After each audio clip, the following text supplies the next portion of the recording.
We took a recess from our executive session, and we will restart here in regular session.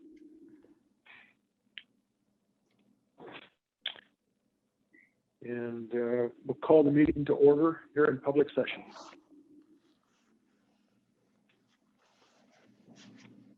We have a verification of the quorum. Ken Howard. Yes, here, present. Thank you, sir. Christy Wood. Yes. Michael Barnes. Present. Greg McKenzie. Present.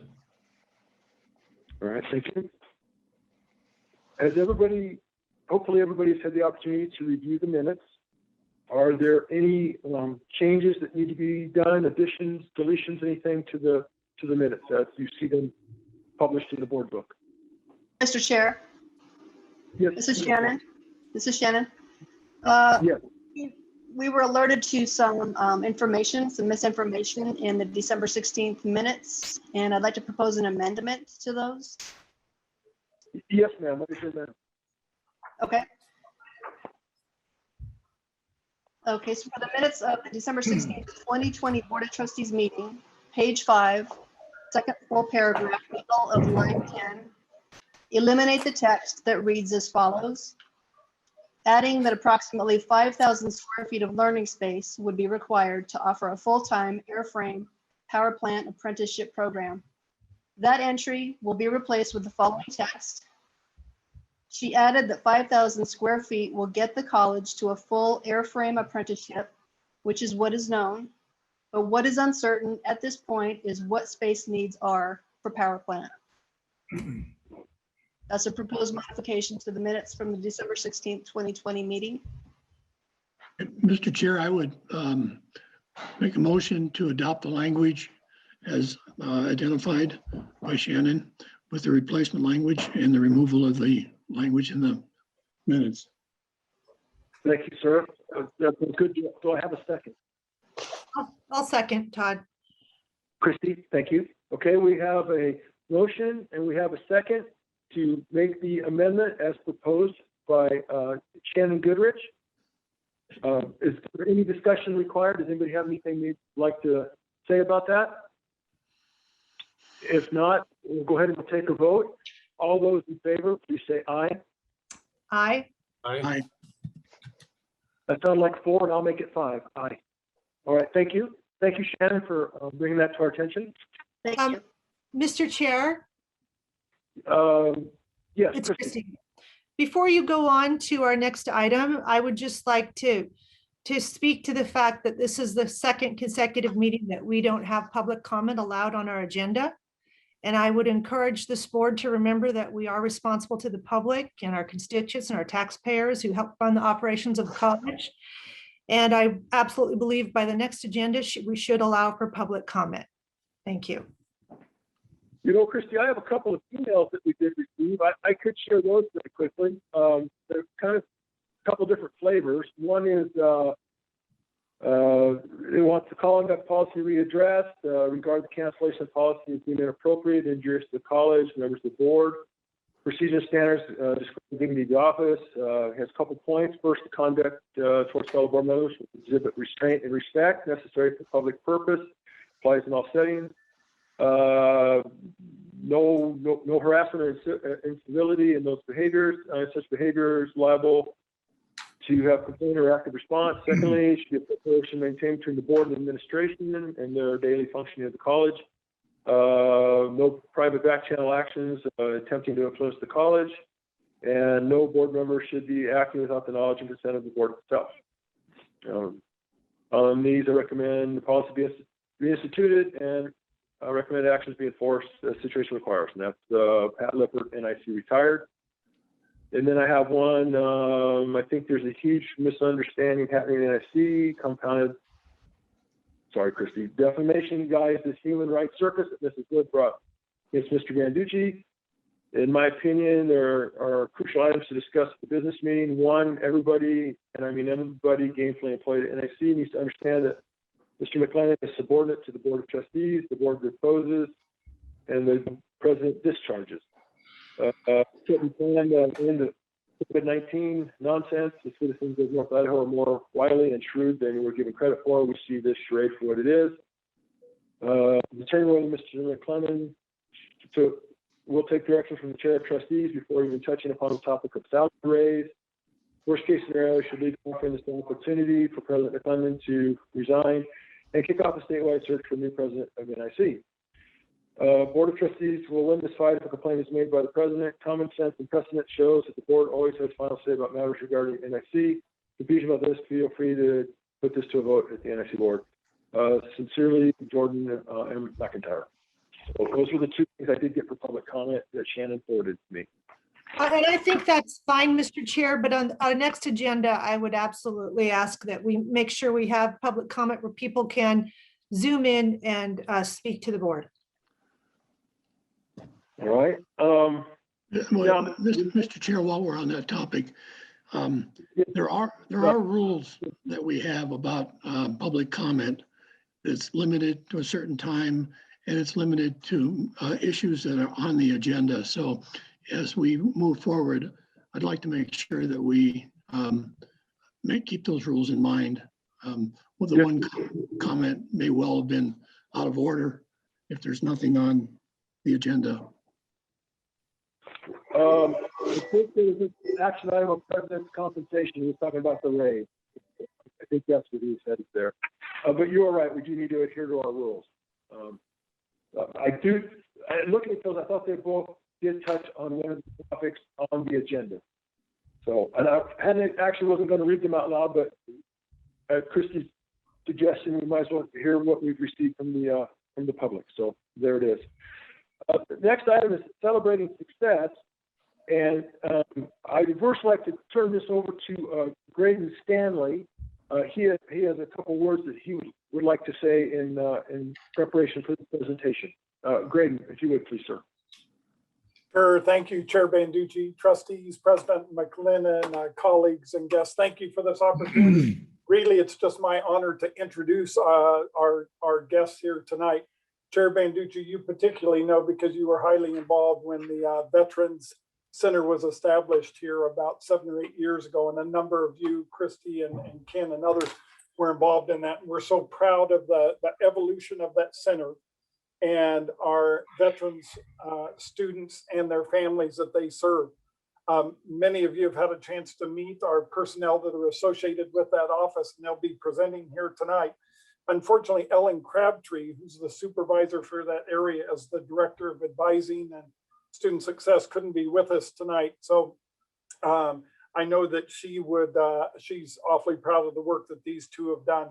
It's my pleasure to introduce to you and to have them share with you more about the services that they provide. Greg Eaton, who's our advisor to the Veterans and Military Family Services Office, and Keisha Siegel, who's the coordinator. As partners, they do a great job providing services to our veteran students and their families and dependents. I know they also have a student who's with them tonight that Greg will have the opportunity to introduce. So my pleasure, Mr. Chair. Thank you very much. And Greg Eaton, to you. Thank you, Greg. Go ahead, Greg. Looking forward to it. And thank you, Chair Banducci, and good evening to the board, President McClellan, and the other guests joining us tonight in Zoom. And I think there may be a few upstairs as well, but appreciate the opportunity to share our story and some of our successes with the group tonight and share a little information about what we do down here. In the interest of time, I kind of broke this down into the big 5 W's, the who, what, when, where, and why. And I'll cover those tonight. I worked a read ahead through Shannon, and I think she got that out to all of the parties for this evening. And I'm gonna attempt to do a screen share here, but I think I'm the T-Rex of technology. And we'll see if this works. And let's see. Is that coming through okay? All Yes. right. Well, that was my intro. The jumping right in, the who we are. There's primarily Keisha and I on point, but we are supported by a huge team. From career services and advising to Cardinal Central, disability support services, the faculty, staff, and just a huge number of internal and external partners that help us with our objective of getting the student vets and dependents in the door and getting them to graduation. Specifically to Keisha and I, Keisha, she's also a veteran, Air Force veteran, with 20+ years of service here to NIC and our students. Something not many people know is that Keisha is, and I've heard this from her peers, is one of the top-rated subject matter experts in Idaho on the VA education program. So we have one of the gems of the gem state. She's knowledgeable on every program. She's been here from the old Montgomery GI Bill through the advent of the post 9/11 Forever GI Bill and all of the legislation that's come out of Congress since then. She does all of our certifications to the VA, which is no small task, given she does that through the VA system, which is completely separate from our IT realm. And I will kindly say it's a bit dated. So no small task there, and very meticulous in regards to I's dotted, T's crossed, and keeping us in compliance, which is the other thing that she does incredibly well, is keeping NIC and our programs on the VA approved list. No small task, everything from those certifications to shepherding our catalog and all of the efforts that go into that with the programs and making sure those I's and those T's are dotted, getting that through the VA approval process. So I'm very fortunate to have that as my partner in crime down here. As far as myself, some of you kind of know my history. I spent 27 years and change in the United States Navy. And for the better part of my adult life, I have been advising, mentoring, counseling military personnel and family members, and loved every minute of it.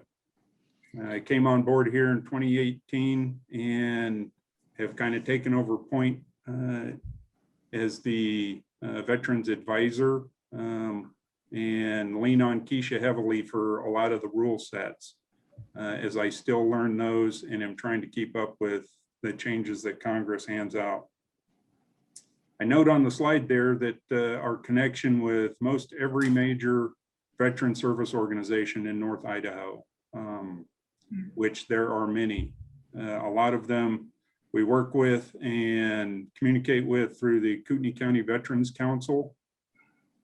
Some of the subsets of that are that Keisha works on the committee of the North Idaho Stand Down, which prior to the pandemic was a huge success that we hosted here on campus back, I think the last one was in 2019.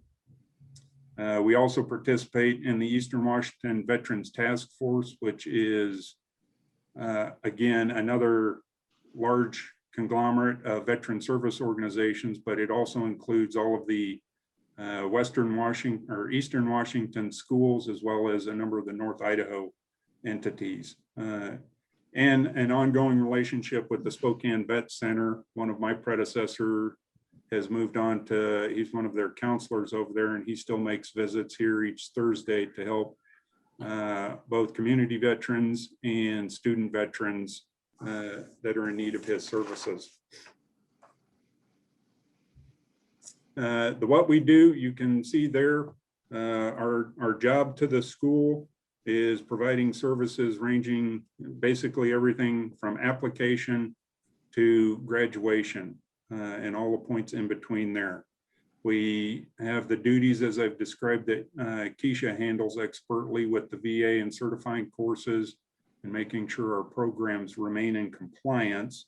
But we're also providing those knowledgeable campus and community referral services to the vets.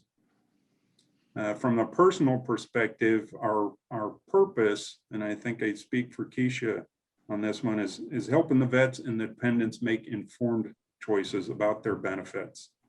One of the big things that I'm proud that we do is helping with that transition process. The young vets coming out of the service, I've been through it, and our armed forces does a great job turning young civilians into warriors, but we have not mastered the reverse effect, turning those warriors back into civilians. And that's, we feel, I think, a very important niche there in helping those students transition back into civilian life and back into college. We take a holistic approach, monitoring their programs, their performance, long-term goals, helping them stay on track, and paying attention to subtle signs that may be impacting their success, be that a part-time job, issues at home, whether it's childcare or finances or things like that, and communicating with them and just kind of fostering that relationship so that before it gets bad, we can help with referrals and getting them connected with resources that'll help them overcome those situations.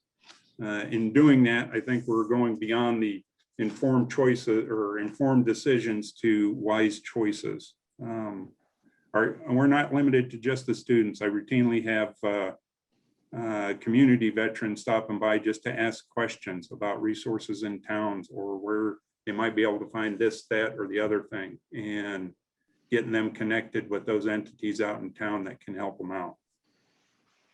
We do it here. Graydon talked about our Veterans Resource Center. We're very thankful to have that in the space that the college has carved out for us. And prior to the pandemic, I used to have 20 students a day coming to visit us down here. And since the pandemic hit, I'm lucky to get 20 a week now, but I'm looking forward to that light at the end of the tunnel and getting some of our crowds back. I miss my vets. And when we're doing it, it's daily, on the phone, in person, whatever's necessary to help our students. This portion here is the 6 programs that are facilitated through our office. They're all VA programs, all various 5 out of the 6 different versions of VA education benefits. One of them is pretty much for our Guard and Reserve folks, and I kind of went into depth on that read ahead, so I won't spend a lot of time here. You've got the Guard and Reserve, the old Montgomery GI Bill, Veteran Readiness and Employment, for those familiar with the military or the VA, that used to be referred to as vocational rehab and employment. So they've kind of changed their perspective and rebranded themselves over the last year.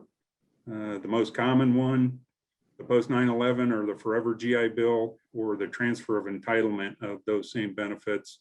And then our last one there, the Dependents Education Assistance, is for spouses or children of VA rated 100% disabled veterans.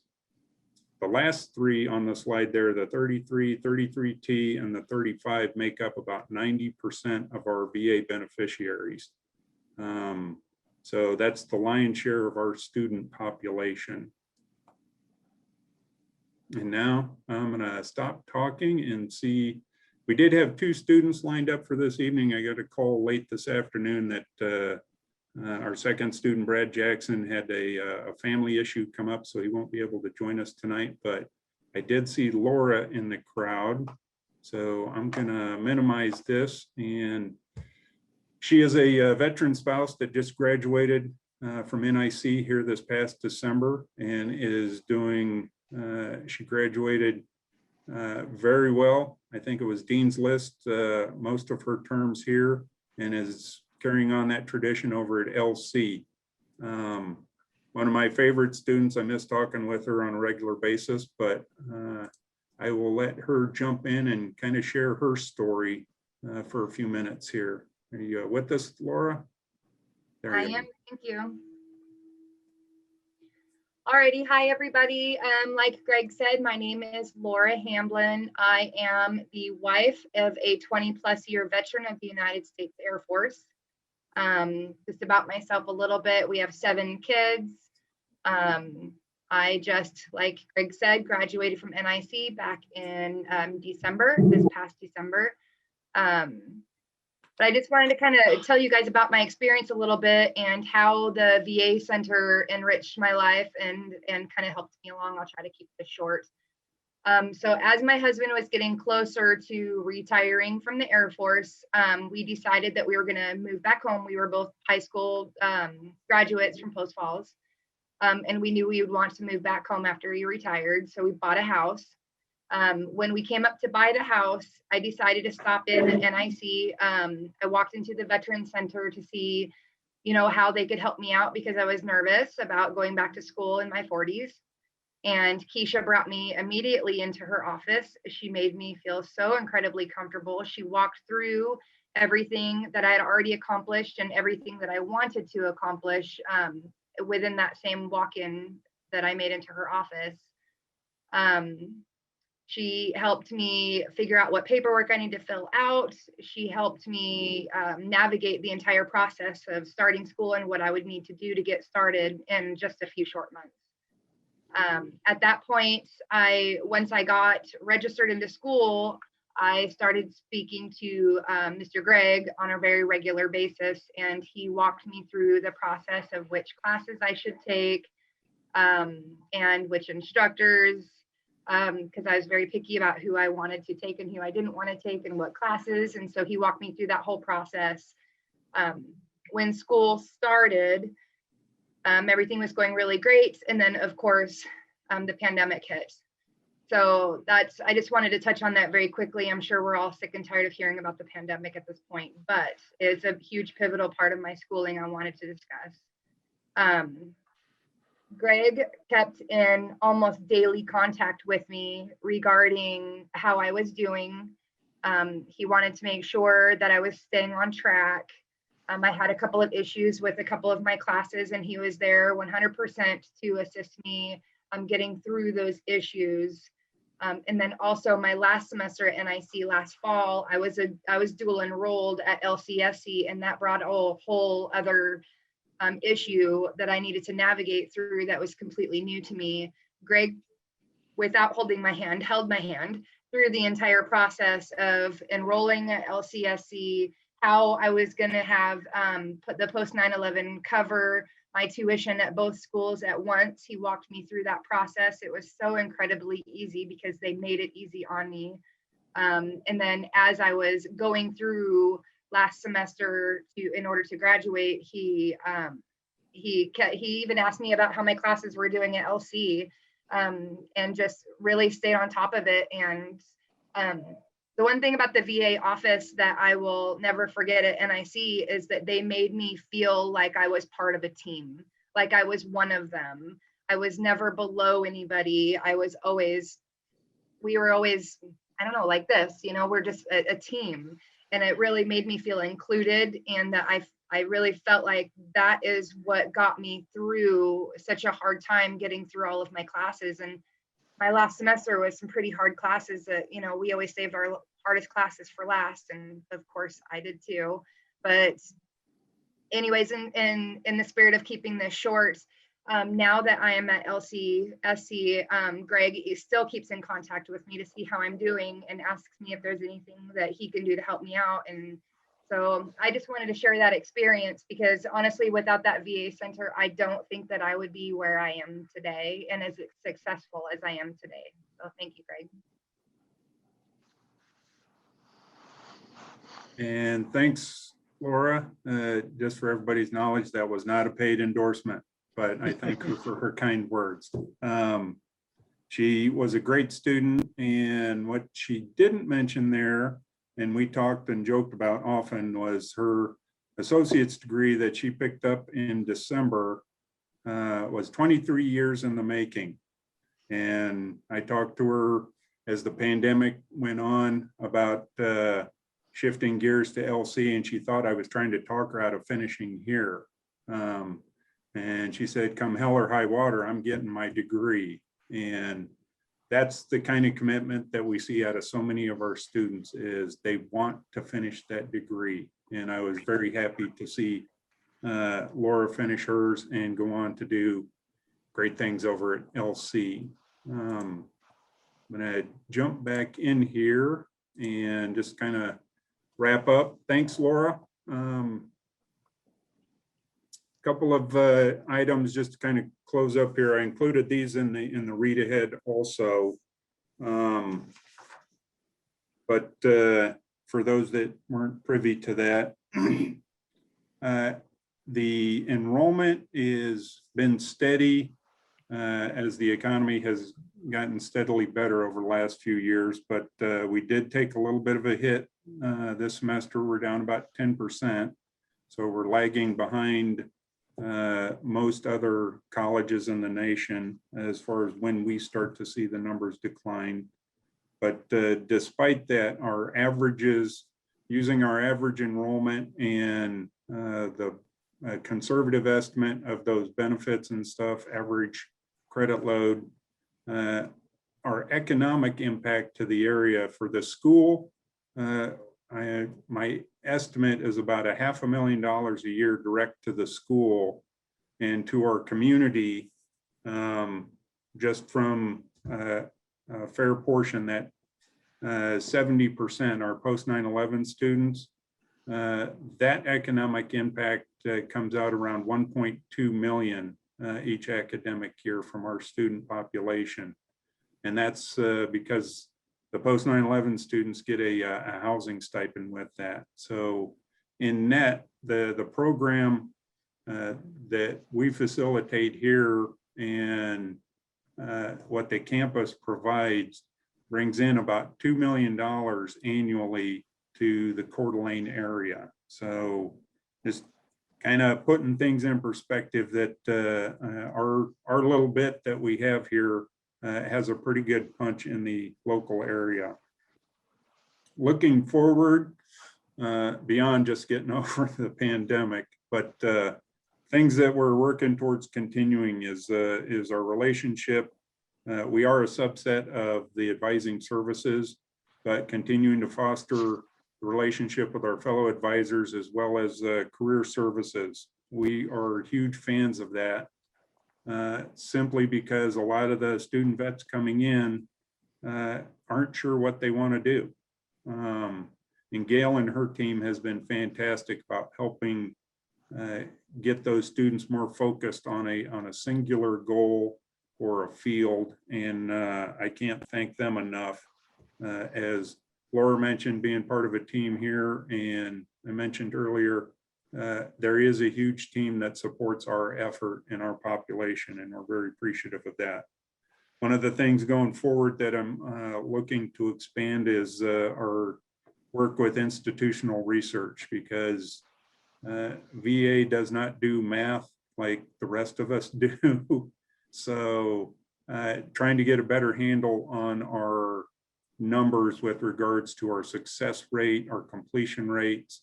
There's a lot of weird rules with the VA in regards to being able to count a student as a graduate. Laura was in our program, went through the entire program on her VA benefits, but we could not count her as a graduate because she was currently enrolled at the time of graduation at LC. A student last summer finished our program last summer, but didn't use his benefits for his final class that he took during the summer session.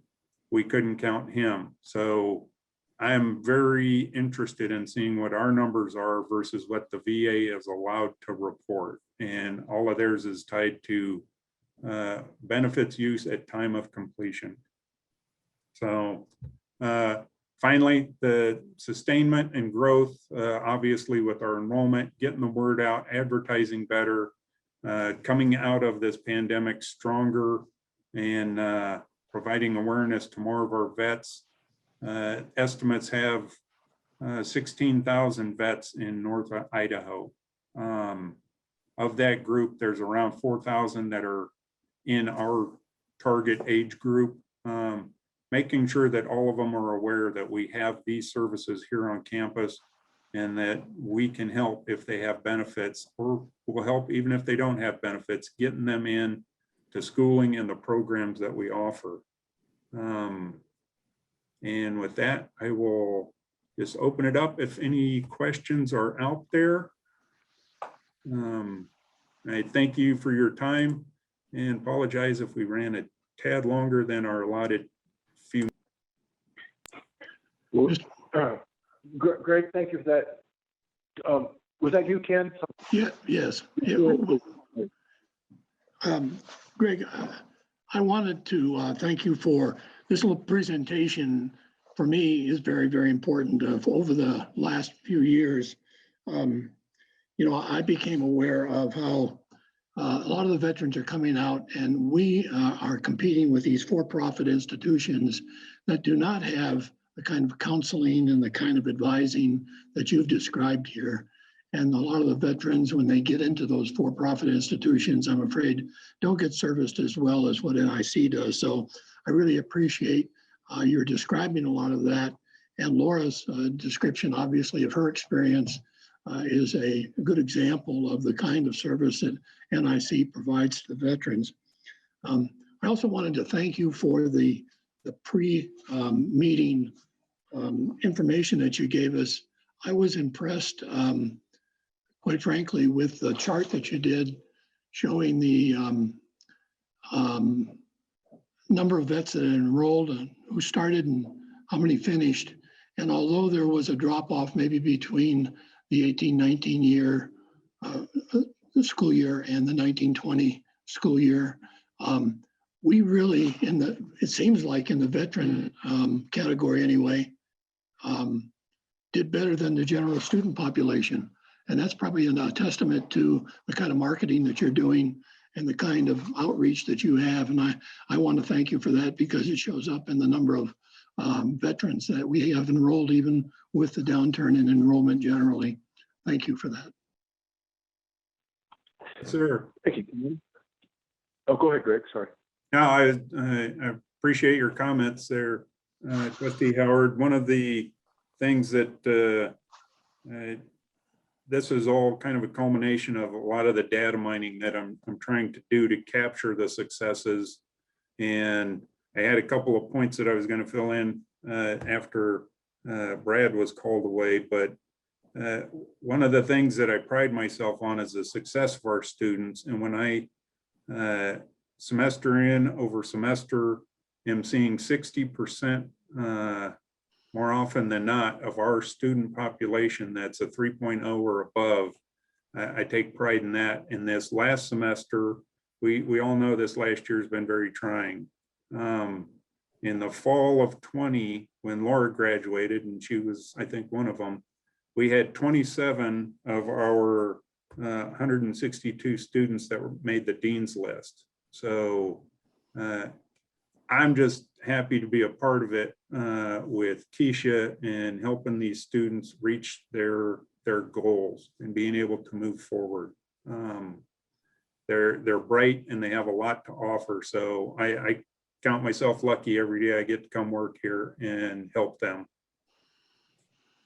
Hey, Greg, this is Michael Barnes. I want to thank you for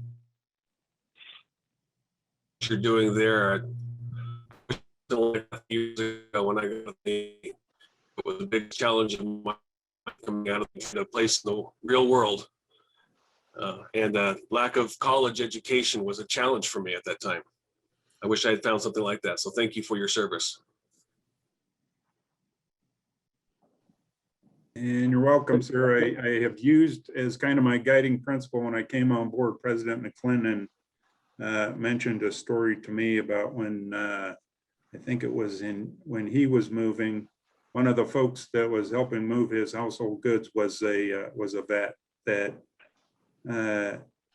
was not aware of his education benefits or that he was even eligible for them. And he impressed me with that story and the value he places on the education and the importance of serving our vets. So that's kind of one of those guiding stories that I always have in the back of my mind when we're taking care of them. So again, thank you for the time this evening and letting us brag a little bit on our success stories. Are there, Christy, do you or Greg have anything? I do have a couple I of things. do. I want to get through you guys. Go ahead, Christy. please. Thank you, Mr. Chair. I just wanted to certainly echo the comments of our other two trustees, how pleased we are with the program. And Greg, I really appreciate that you have connected all these different veterans organizations to the hub of NIC. That's very impressive. Laura, I just want to tell you, you're my new student hero. I too went back to college. I was older, I was in my 40s, working. I only had one child compared to your 7. This is, I guess, a walk in the park for me. It didn't feel like it at the time, but I'm so impressed with your drive and your determination. And I'll tell you what, criminal justice needs more women. So I'm super excited for you and congratulations on your journey at NIC. Thank you, Christy. Greg, did you want to comment? If not, that's okay. Greg Eaton, couple things, if I may. One is you're doing a great job. You obviously have a heart for it. You're probably well exceeding your actual charter, and it's personal to you guys. And I know that from having worked with you guys and your predecessors.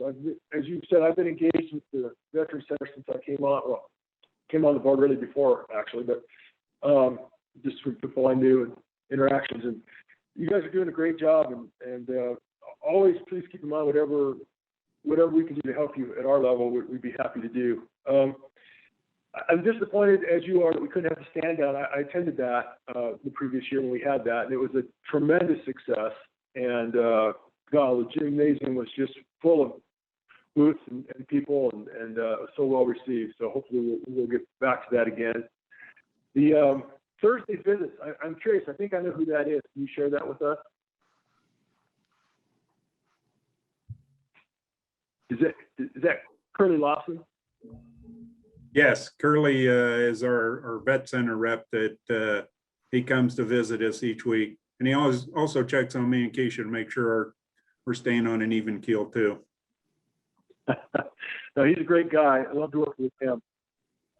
You talked about Keisha being around for a while, and you and I even a little bit longer. I wonder if she remembers the old BEAT program that was there for a while. I'm sure the veterans will look forward to getting that in-person fellowship again once we get through this COVID. Interesting. I saw your numbers where you were like 80. What was it? Oh gosh, I just had it there. I was looking at it. 81 per week, and we're down to 16 with this COVID. So I'm sure they'll be glad to be able to get together and have the fellowship with their comrade in arms, their brothers in arms and sisters in arms. One question I have as I look at these things, and I see the GI Bill, the transfer of entitlement seems, I think, has been a tremendous addition with flexibility and adding a lot more potential for folks to have access to funds to go to school. I know a number of folks I know transferred their benefits to their dependents. It seems like that's been a really good program.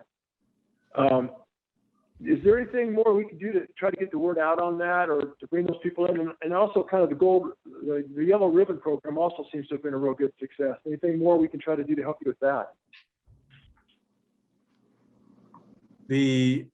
As far as input, one of the things that I do is I sit in every 2 weeks when we have new employees coming on board, because we could go through newspapers and do ads that way. I'm working with Common Marketing on engaging in this whole social media thing, but again, I'm a T-Rex of technology. So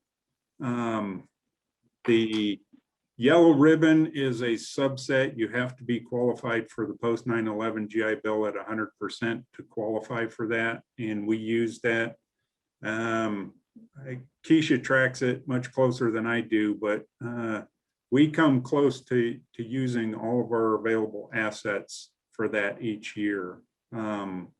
There's some new legislation out from the VA that will kind of open the door on some of our students that have had residency issues in the past. And we're waiting for the guidance from the VA on how that legislation is going to be implemented. But I think spreading the word, folks that you run into, like I do with the new employee orientation, is there's veterans all over. We have a number of disabled veterans in North Idaho. And if they have children or spouses that are contemplating school, have them stop by and visit us. Like I said, we aren't just limited. There's almost 250 student veterans on campus every semester, and that's just in the veteran category. And you can see from the numbers, we capture, well, on average, last fall, we had 240 known veterans on campus. And out of that, and adding in the dependents, we're only getting 185 of them. So the dependents has been our largest growth industry because the word is getting out about either the transfer of benefits while the member's on active duty, or those that have a service-connected disability that's at the 100% level. Their students or their children can come to school with VA education benefits. So I'm not the creative type. I count on Keisha to kind of help me out with that, but we're also tapping into the genius in Carmen marketing with getting the word out and doing what we can there. My first line of attack has been taking care of the vets that we have, and those guys are the ones that talk to other vets. And that has done well. I've gotten a number of referrals that, hey, I went, a buddy of mine in the reserve unit mentioned about classes here. I spent an hour with a student the other day talking to him about that, and he's going to sign up for this summer.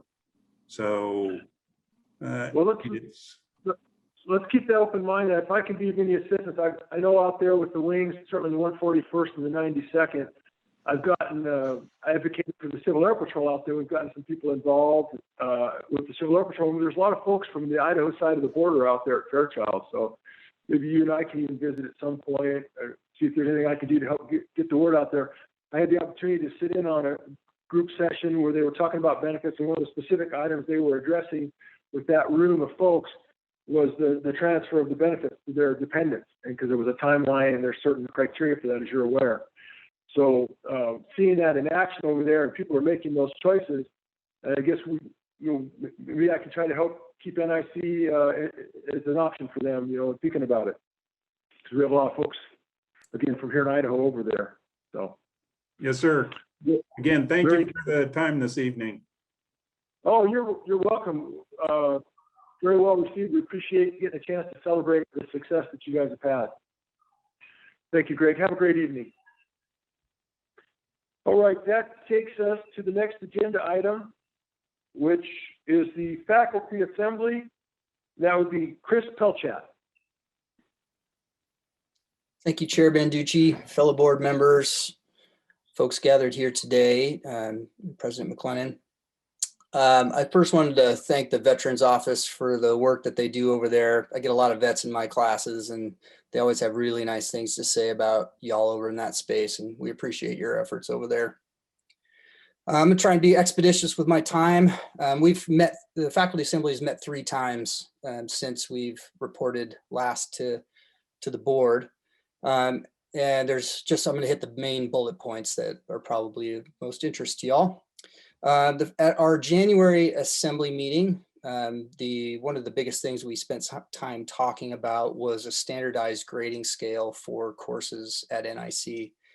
There had been some conversation for a few months in 2020 about the lack of standardization of what a grade and the percentiles associated with those grades. There wasn't a lot of consistency across campus.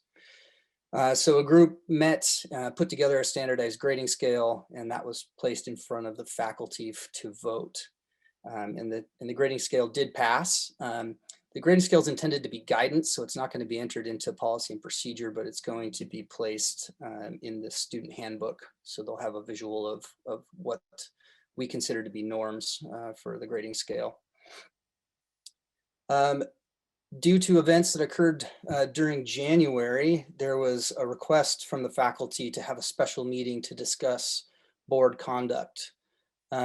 And during that meeting, during a special meeting of the faculty assembly, only the agenda item at the time can be discussed. So that was the only point of conversation during that meeting.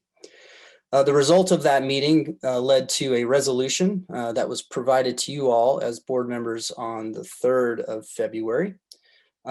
This meeting had 109 faculty present, full-time faculty present, plus guests. I think there were 150 plus folks in attendance. And I will read the resolution to you now. Give me a second here.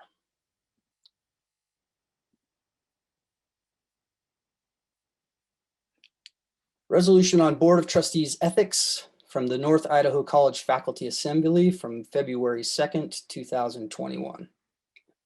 NIC staff, faculty, and Board of Trustees have a shared goal to provide opportunity to the citizens in our community. Higher education is built around the idea of civil discourse. It is vital to us that our leaders emulate this behavior at the highest level. The trustees are the stewards of access to education for our community, so we request that they act accordingly. Whereas, after becoming informed of an email exchanges through public records requests between current board chair Todd Banducci and college president Rick McLennan between late 2020 and early 2021, along with trustee Christy Wood's call for the resignation of trustee Banducci. We acknowledge the right of the board to oversee the college according to its policies and past practices, functioning as a body that communicates clearly and directly with one another and makes decisions after discussion with all members. We do not support individual trustees communicating to college or community members without including other board members or making decisions or requests independent from other trustees. We stand by the college president's charge to administer the college without interference. We advocate for continued participatory governance, including staff, faculty, students, and administrators who participate daily in determining the direction of the college and whose well-considered discussions are reported to the board through clear channels.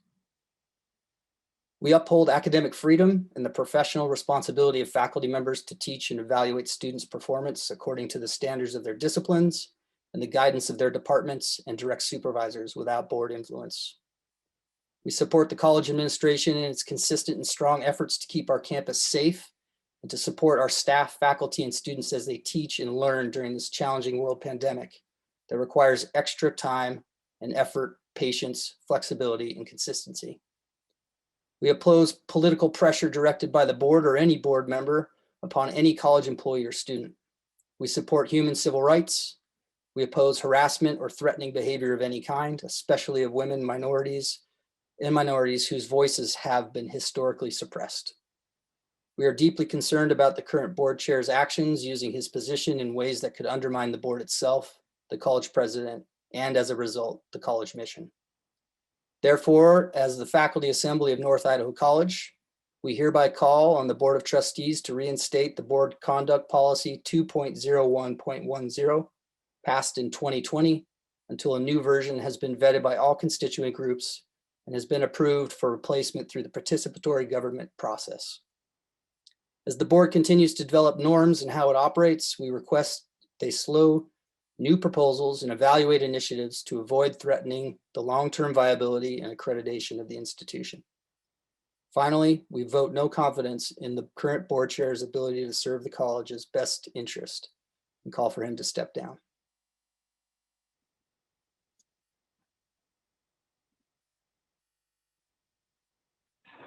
All right, Chris, do you have anything else?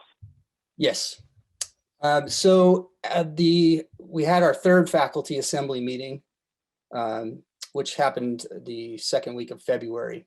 And that happened the day after the special meeting of the Board of Trustees. And so the resolution came up as a discussion point during that assembly meeting as well. And there was another vote held to reaffirm the resolution. That is it for my report. Any questions? Does anybody have any questions for Chris? Just a clarification. Is that you, Greg? Yeah, it's great. Yes. The faculty called for him to step down as chair, right? You just said to step down. Correct. Thank you. That's it.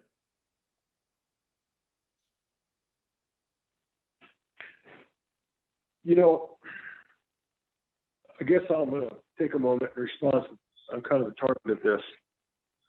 I'm going to share a couple of things that I think are interesting. I got a little bit of feedback, and I read these during the executive session. I'm going to read them now. I thought these were in social media. One was actually, I think, sent to Trustee McKenzie. Greg, you have your hand up. You want to say something first? I think Go ahead. there's more coming from the staff assembly and ASNIC. You might just respond, address all of them at the end. Sure, I can do that. That would be fine. All right. Any additional The next- questions? Oh, sorry. Are there any additional questions for Chris? All right. Chris, I'm not hearing any, so thank you for your report. The next item on the agenda is the ASNIC report. Kai Settlemyer. Hi, can everyone hear me? Okay, great. Thank you, Chair Branducci. To start this off, I would just like to say, as an answer to the inquiries that ASNIC has received, I would like to let it be known that we as a constituent group did develop a statement regarding current events, and it was sent to the Board of Trustees yesterday. At this time, ASNIC is still deciding the best manner in which to present it to the public. So I would ask that in the meantime, we proceed with civility and a student focus. So going with the student focus, I am very happy to update you on ASNIC's activities for the past couple months.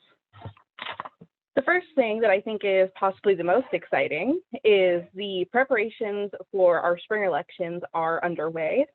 We have started to promote them, and you will see flyers around campus very soon and posted on our Facebook and Instagram pages. And the declaration of candidacy will be open on March 1st and close on March 26th, with elections happening in April.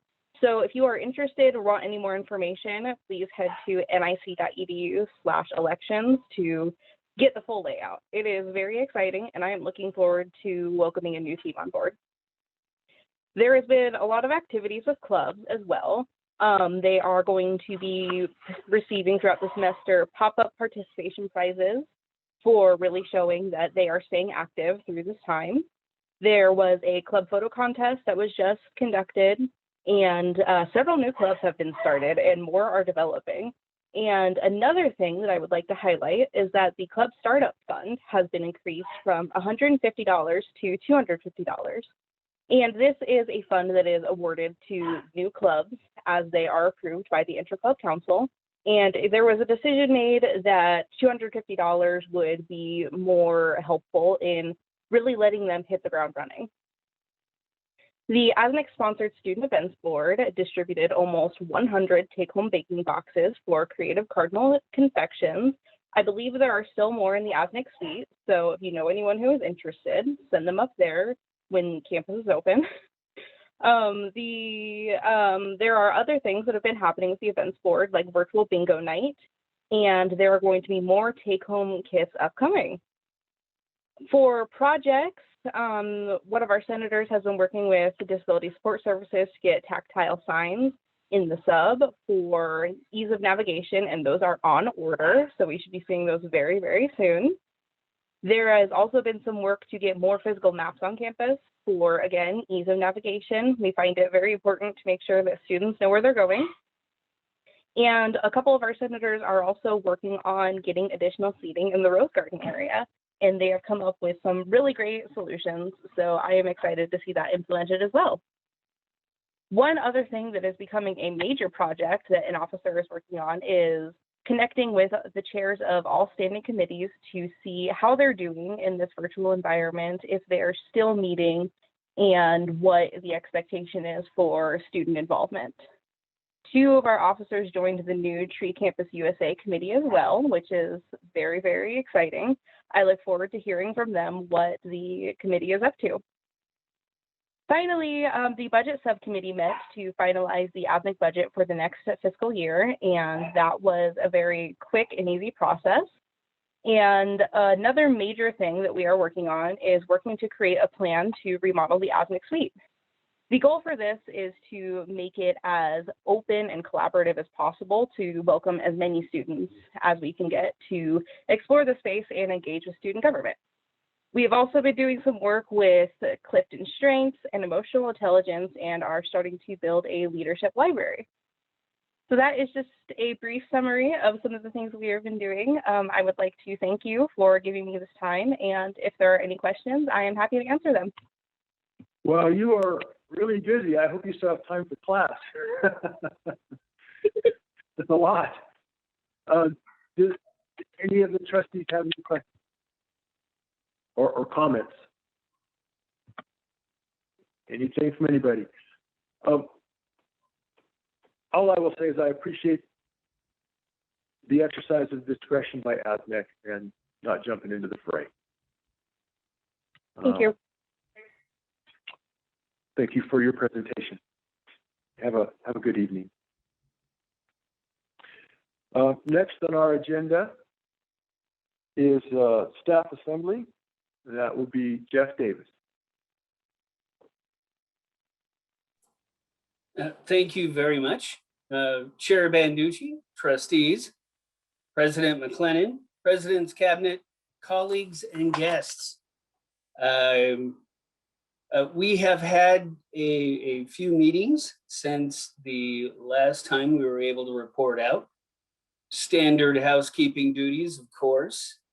And we did have an excellent Q&A with Laura Rumpler over COVID vaccination and just kind of an update from the Panhandle Health, which she did an absolutely amazing job. She's keeping up so well with that. We also had some discussion over current events in our last couple of meetings, as well as a very robust discussion, certainly of current events and some polling, some votes that we will speak to.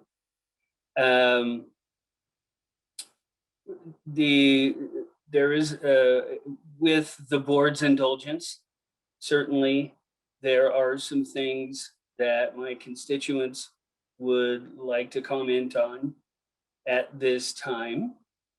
First is a statement on Board of Trustees Ethics and Behavior North Idaho College Staff Assembly. The Staff Assembly of North Idaho College stands united in the college's mission to meet the diverse educational needs of the students, employers, and the Northern Idaho communities it serves through a commitment to student success, educational excellence, community engagement, and lifelong learning. The recent conflict between members of the NIC Board of Trustees is casting a dark shadow over this mission. The behavior of board members is causing inefficiencies of governance at NIC, distracting from its mission and bringing into question the college's ability to maintain accreditation standards.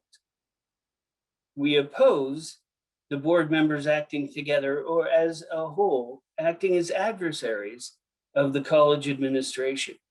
And we call on the board to understand and embrace its role as an advocate for the students, staff, faculty, and North Idaho community, which it serves.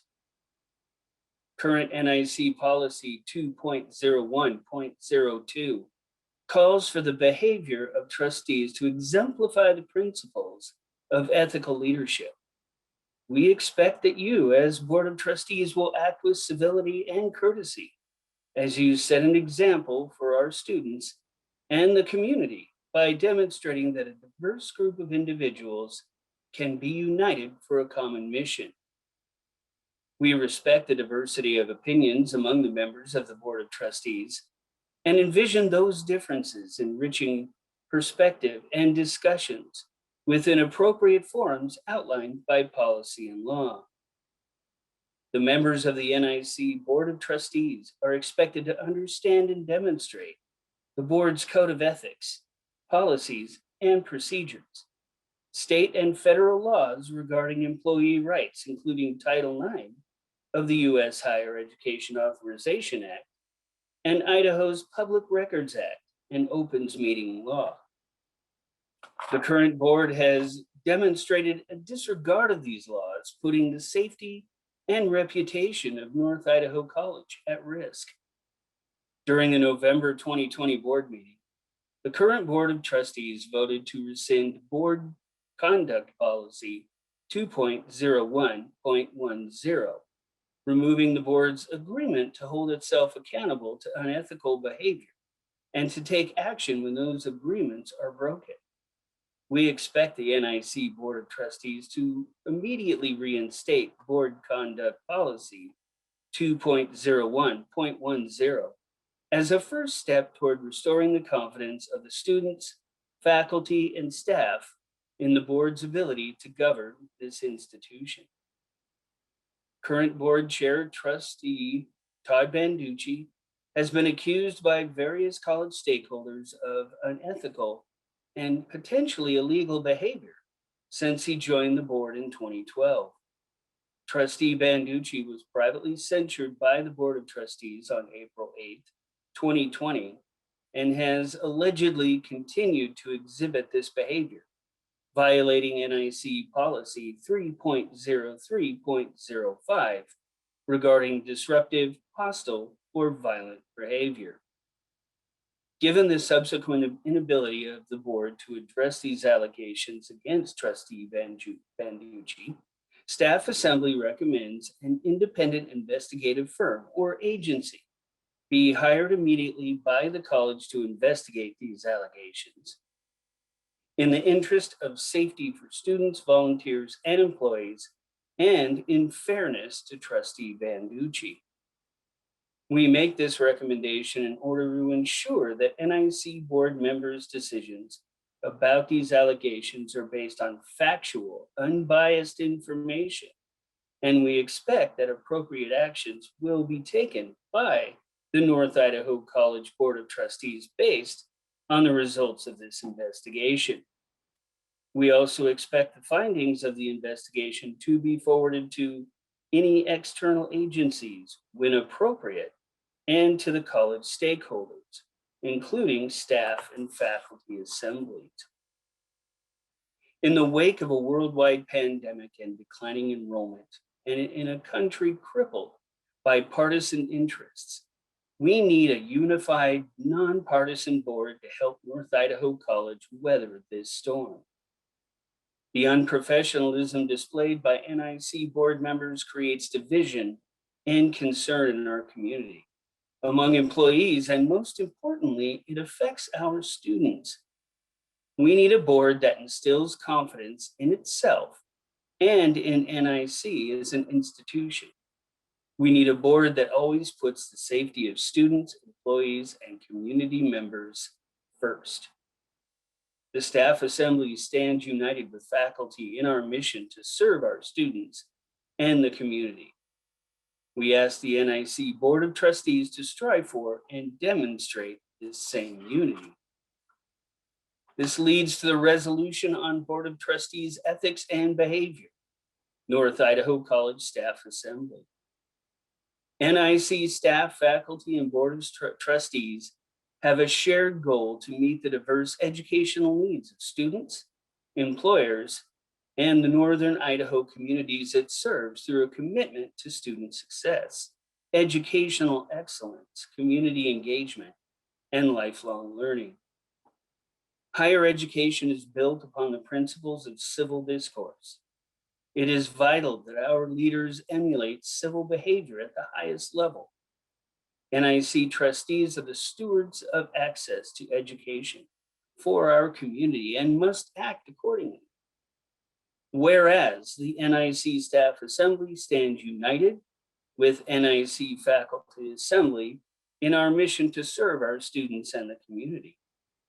Whereas NIC Faculty Assembly's February 2nd resolution on Board of Trustees ethics includes a vote of no confidence in the current board's chair ability to serve in the college's best interest and calls for him to step down as chair. Therefore, as the Staff Assembly of North Idaho College, we support and concur with NIC faculty's February 2nd resolution on Board of Trustees ethics. We vote in no confidence in the current board chair's ability to serve in the college's best interest and call for him to step down as chair. With your indulgence, I do have an addendum. Chair Banducci and board members, for my staff assembly report, I'd like to discuss an issue we had with our voting that is important to this discussion. In addition to the statement and resolution I just read, we originally planned to read and/or deliver statements sent anonymously from all staff assembly. This was intended as an outlet for employees to speak out and be allowed to communicate directly to the board regarding these issues.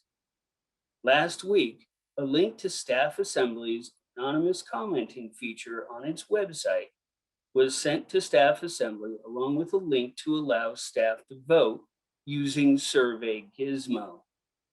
This is a tool that's been used by Staff Assembly without incident for at least 3 years. Perhaps we were naive, but we have never had a problem with using this method for voting before. This time, however, it came to our attention that last weekend, the election had been hijacked by a group outside of Staff Assembly.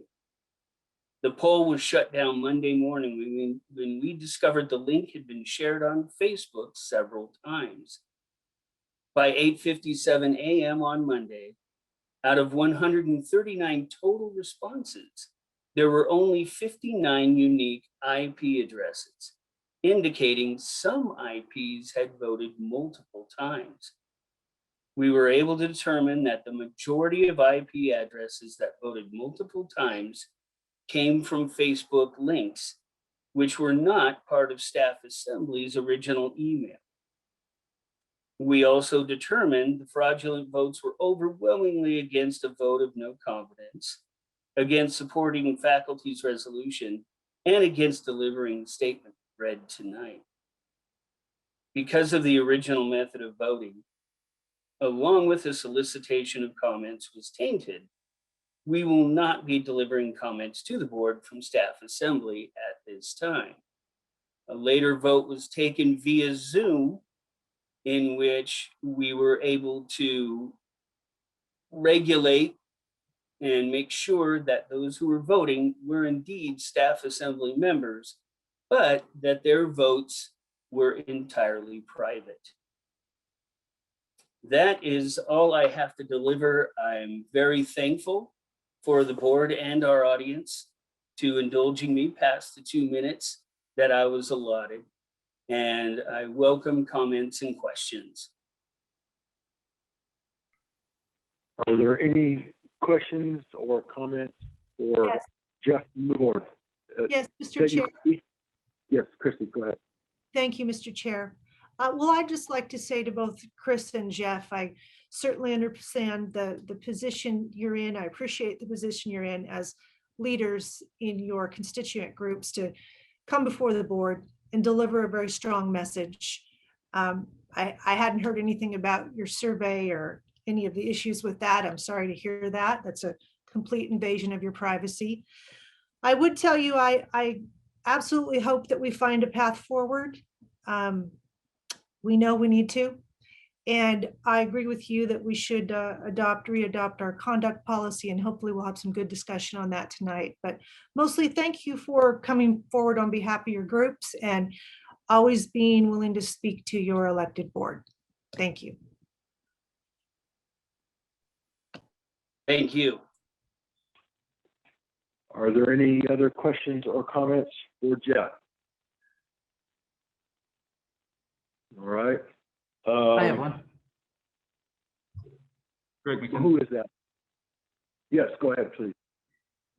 I just want to say that if anyone interfering with First Amendment rights, that I find that unacceptable. And please permit the faculty assembly and staff assembly and ASNIC to utilize their voices and be respected. Thank you, sir. All right. Any other questions or comments? All right. I'm going to hold off to say anything till after we hear from Steve Kurtz from the Senate. So Steve, if you're prepared, why don't you go ahead? Thank you, sir. Good evening, Chair Banducci, Board of Trustees, Dr. McLennan, students, administration, staff, and guests.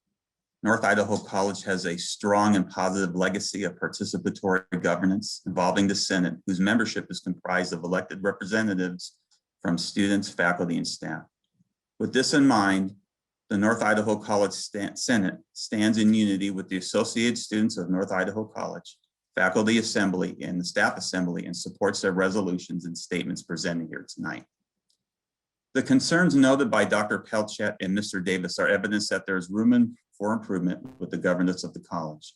If our governance structure is not effective, then it is the duty of the Senate to work with the board and administration to improve the participatory governance process. There are several agenda items tonight that involved a board conduct policy. Even though that particular policy falls outside the scope of the Senate's purview, please consider this an open invitation from the members of the Senate to provide input and assist the Board of Trustees with this process.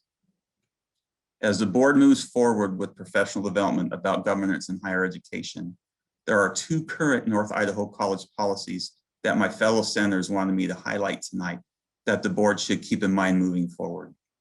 The first is a standard of ethics for the Board of Trustees included in policy 2.01.01, defines 7 beliefs or guiding principles established by the board that defines effective college governance.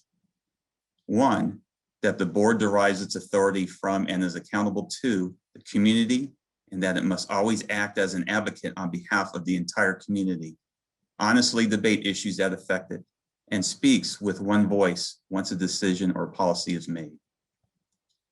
2, that the board must clearly define and articulate its role. 3, that the board is responsible for creating and maintaining a spirit of true cooperation in a mutually supportive relationship with its CEO. 4, that the board provide overall direction to the college by setting policy while allowing the president the authority to provide daily administration of said policies. 5, that its trustee members should engage in regular and ongoing process of in-service training and continuous improvement and regular evaluation. 6, that its trustee members come to each meeting prepared and ready to debate issues fully and openly, both their conscious and support the decision or policy made. And 7, that the board's behavior and that of its members exemplifies the principles of ethical trusteeship. The other policy I was asked to highlight to the board is NIC policy 3.0305 titled Disruptive, Hostile, or Violent Behavior on NIC Sites. This policy establishes that all employees and the students of NIC have the right to learn, study, and work in an environment free from disruptive, hostile, or violent behavior. NIC faculty, staff, and students are expected to adhere to these standards or face termination or expulsion from NIC. The same principles should also be followed by the board. The Senate is meeting next week Wednesday, March 3rd at noon, to consider the adoption of a statement regarding governance issues tonight at North Idaho College. The actions taken by the board tonight are the greatest interest to the Senate and will dictate the scope and content of the Senate statement. Thank you, sir. That concludes my report, Chair Banducci. Are there any questions or comments for Steve? Okay. I'm not hearing any. Thank you for your presentation, Steve. You're welcome, sir. Thank you. I have a couple of questions. We've heard a lot about the disruption of the delivery of education, and there's been a lot of discussion about accreditation. And I guess I'll direct this question to Chris Pelchat, as he represents the faculty assembly. Chris, would it be fair to say that at least in the 8 years that I've been on the board, that the board has not interfered with the delivery of education in the classroom? We've not passed a policy or changed any of the procedures or affected the operations of the college to affect the delivery of education. Would that be a fair statement? Yeah, I mean, the board has definitely not walked into my classroom and tried to steer how I'm teaching a class. I will say, though, that this last month has been incredibly challenging for the campus as a whole. And regardless of the intended consequences of an action, like once you cast a stone into that pond, the ripple effect goes far, whether it was intended to or not. And as assembly chair, about 20% of my time is supposed to be devoted to this role. And I can guarantee you I've put in upwards of 80% of my total time over the past month, correspondence with individual faculty members, and it's been a lot. And it is a challenge. And I would just say to the board that regardless of how small the action is, to think about that ripple effect. Chris, last one follow-on question. I appreciate your comments, I really do. Since the election in November, other than COVID accommodations and then the other things in the air, has there been an impact on the actual delivery of education? Has anything changed in the classroom? Okay. So you guys are still doing your job, you're still educating, you're still delivering education in the classroom this semester as you would have last semester, albeit with adjustments because of COVID. True. Okay. Thank you. One of the things that's interesting is there's an interesting climate out there right now. And I'm going to talk to that for a second, because it's unfortunate that everybody feels the need to weigh in on this in the different ways they do. And instead of letting the board try to work through this in a positive way and work together and move forward, like we keep bringing it up and it makes it worse. And you look at the community right now and the world out there, if you were watching the legislature recently, some of the presidents of the four institutions were brought in front of the legislature and they got to testify. U of I, the BSU president, I don't think she enjoyed that too much. You look at the current levies and the things in the news. And so here we are, we're attacking the elected officials, me in particular. And you have the community that's pretty well divided if you've been reviewing social media and seeing what's going on out there. And so the more we do this, the more we foment this, the more we divide, I just don't see how that's helpful. You know, you've got, you know, we're not changing the delivery of education. We've got what sounds like from some vocal minorities that are pushing for some resolutions and to have this voice. And yet we're airing our own dirty laundry out there and diminishing ourselves as a college and our reputation. And it looks like we're a family spatting amongst itself. And it's not very, it's rather unseemly, actually. And I'm going to share a couple of things that were on social media that I saw. One was directed to Trustee McKenzie, it said, thank you for your remarks tonight. This was after the last meeting, and your decorum, and your vote to retain the chair. Also, I am staff at NIC. The staff assembly vote was a sham. There was no option to disagree with the move to vote no confidence. I suspect the same for faculty. And then here's one from the faculty. Okay, great to hear that you're still board chair. And then we have other board members that feel that this was blown way out of proportion and should have been handled differently. Concerning the faculty assembly resolution, they do not speak for all of us. I feel that this was a board issue and not something faculty assembly should have gotten involved in, especially when only one side was being voiced. Some people are afraid of change and the possibility of having the status quo being changed. Keep up the good fight and know that you do have support from some of the faculty. So the more we go after and bang heads, the more we're dividing it internally and externally. What I would hope is that people would allow the trustees to act as professionals, as adults, and to work through this and allow us to move forward. I mean, Chris, I don't know how much you spend a lot of time on this, obviously, and I don't know how much of the percentage, but I would still suspect, and maybe I'm wrong, the vast majority of the people don't want to engage on this, and that there's kind of probably a minority on both sides that are engaged. Would that be a fair statement? Well, I think one of the challenges with my role is I have to emulate the majority voice. And, you know, with faculty, I've heard a bunch of stuff in the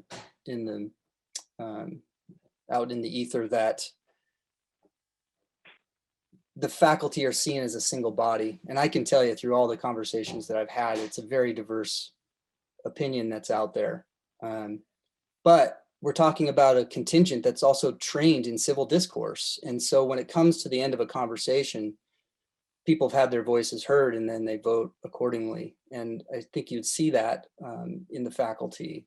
They're very good at kind of getting everything out there. And then once the body decides that's the way we're going to go, there's a unified voice.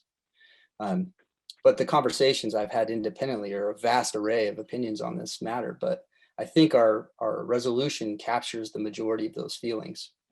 Whether it was a single point that was highlighted at faculty, like that's the thing that bothers me the most. It's a challenge to just kind of bucket everything. It is, and it's the optics. You know, I look at this, we had the recent election in November, where we had two gentlemen on the ballot with PhDs, one being a former president of the college and current chairman of the board. And he was soundly beaten, and the other gentleman beaten even more so by two brand new political newcomers that lacked the name recognition and had never run for political office again. So what is the message being sent by the community, and what's the pushback? I mean, we have a great resource here. The college is a gem. We're doing a lot of great things. And I'm particularly proud of a lot of the programs. I love the Parker Center. I had to go to the VA Center today. And when I walked into the VA Center, there were two people checking us out. They were two of our students from NIC. And as it turns out, one of them goes, Todd, and gives me a big hug because she's my wife's cousin's daughter. So my wife's cousin is his daughter. And she's doing great. And she's getting ready to get done here soon.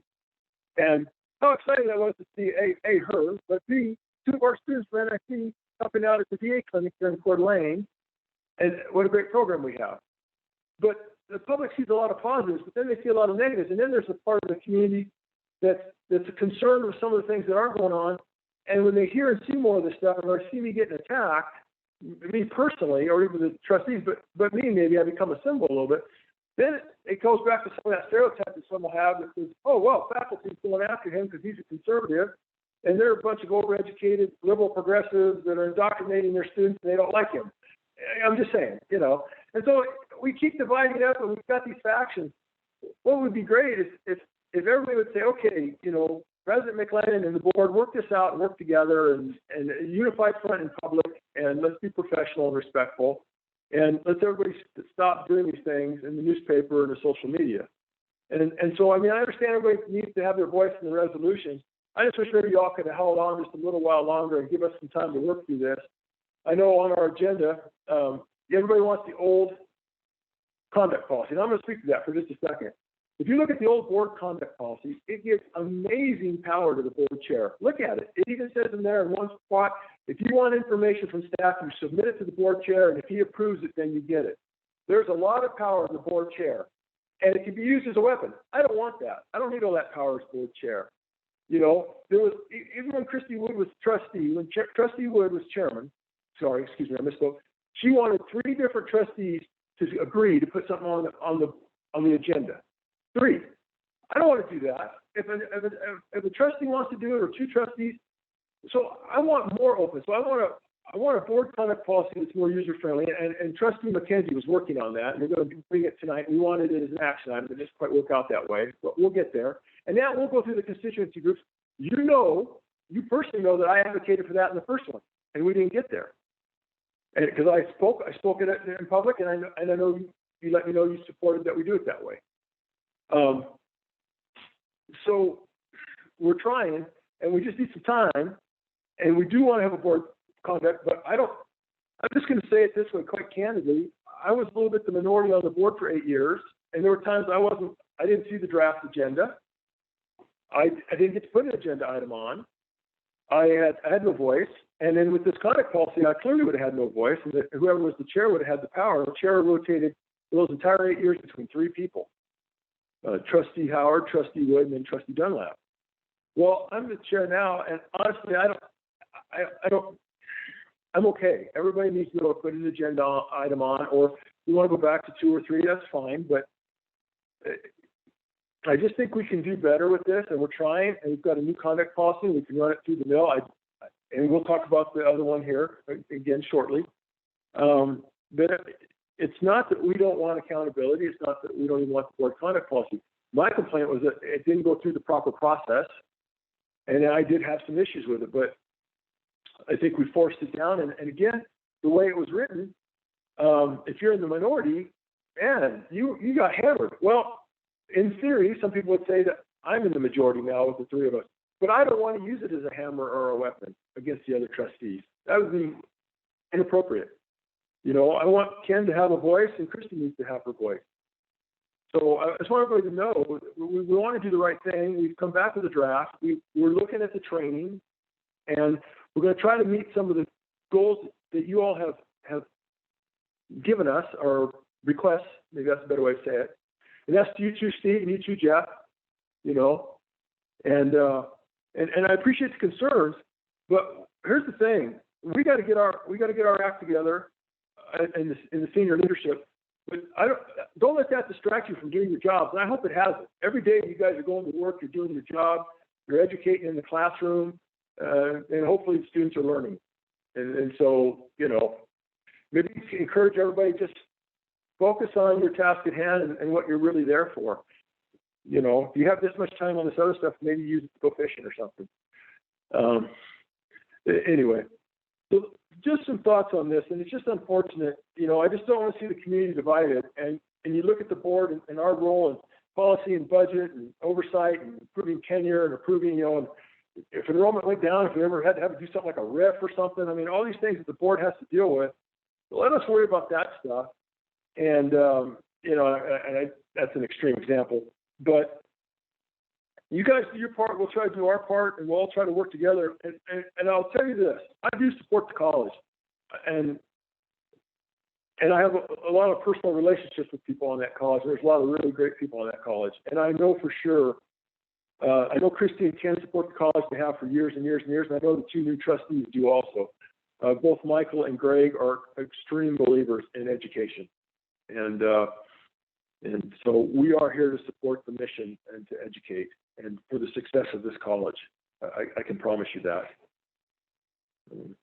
Anyway, so those are just a couple thoughts, and I just want to encourage everybody to, you know, I'm not going to ask you to go out and sing Kumbaya or something and hold hands, but we all can work together, and maybe everybody just show a little grace and patience. I was impressed actually with ASMIC, because they had actually sent us something, and then she chose not to read it tonight, and they kind of took a step back, and I thought that showed a lot of grace from the students. Maybe some wisdom that we all could model. That's all I have to say. The next thing on the agenda is the Mr. Chair, president. are we still having discussion? We certainly can. Do you have a question for one of the 4 constituents that commented or presented? I would just like to assure the constituent groups that always their voices are important. They are part of the participatory governance of the institution. I wouldn't want to encourage them to not speak up. Whether it's something taking the board to task or celebrating the board, I would want them to always feel comfortable coming forward and giving us their comments. I guess I would take exception that their giving comments makes it worse. I think that's how we all work together, is that we get the honest feedback. And I'd also like to state for the record, Todd, that at no time were you ever denied the agendas in the past. Well, Christy, I could have that debate with you. I wasn't even a part of creating this agenda as the chair. So that's okay, but let's not get into that. We don't need to digress. And I certainly don't mean to imply that I want the voices silenced from the constituent groups. And it is a participatory governance, and they are a vital part of what we're doing here. I was just suggesting maybe we can do some things to just temper and just use some wisdom in how we approach all that. That's all. It's for the benefit of all of us. I think that's it. Chris, I'll show anything else. Okay. The next presenter tonight is the president's report, and that is Dr. Rick McLennan.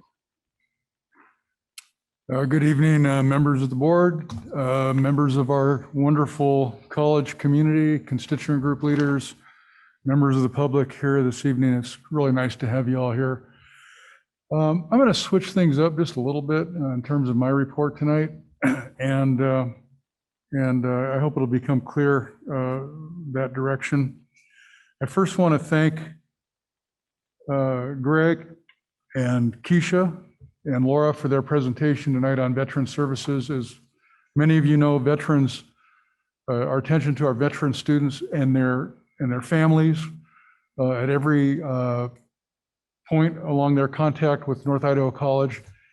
Yes, including the young man who helped us move into our home when we first came to Coeur d'Alene, is something that's been central to my interest since coming on board, and certainly in prior institutions as well.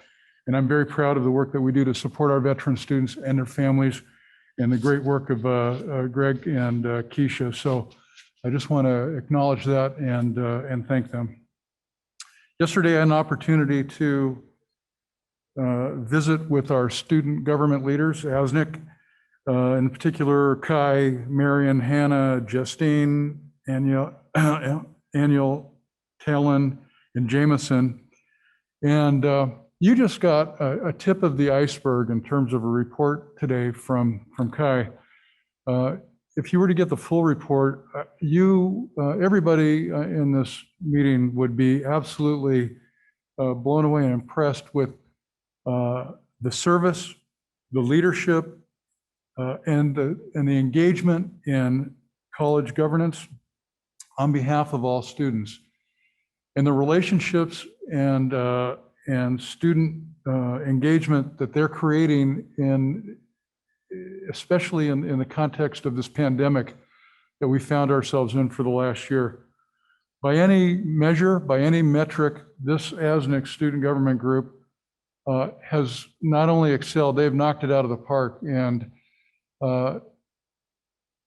I think it's worth considering the importance of this student body as a significant and well-respected constituent group of North Idaho College. I can say that not every college either has the respect for its student body or the level of engagement of its student body that North Idaho College has and has had for many years. And this group in particular embodies that in spirit and in action. I also want to share with you, I sent the board, I think over the weekend perhaps, maybe Sunday, an email I received from the head of the Officiating Association for Intercollegiate Wrestling. And so I won't talk too much about that one, but I do want the board to know that we did successfully hold a wrestling tournament Friday and Saturday of last week.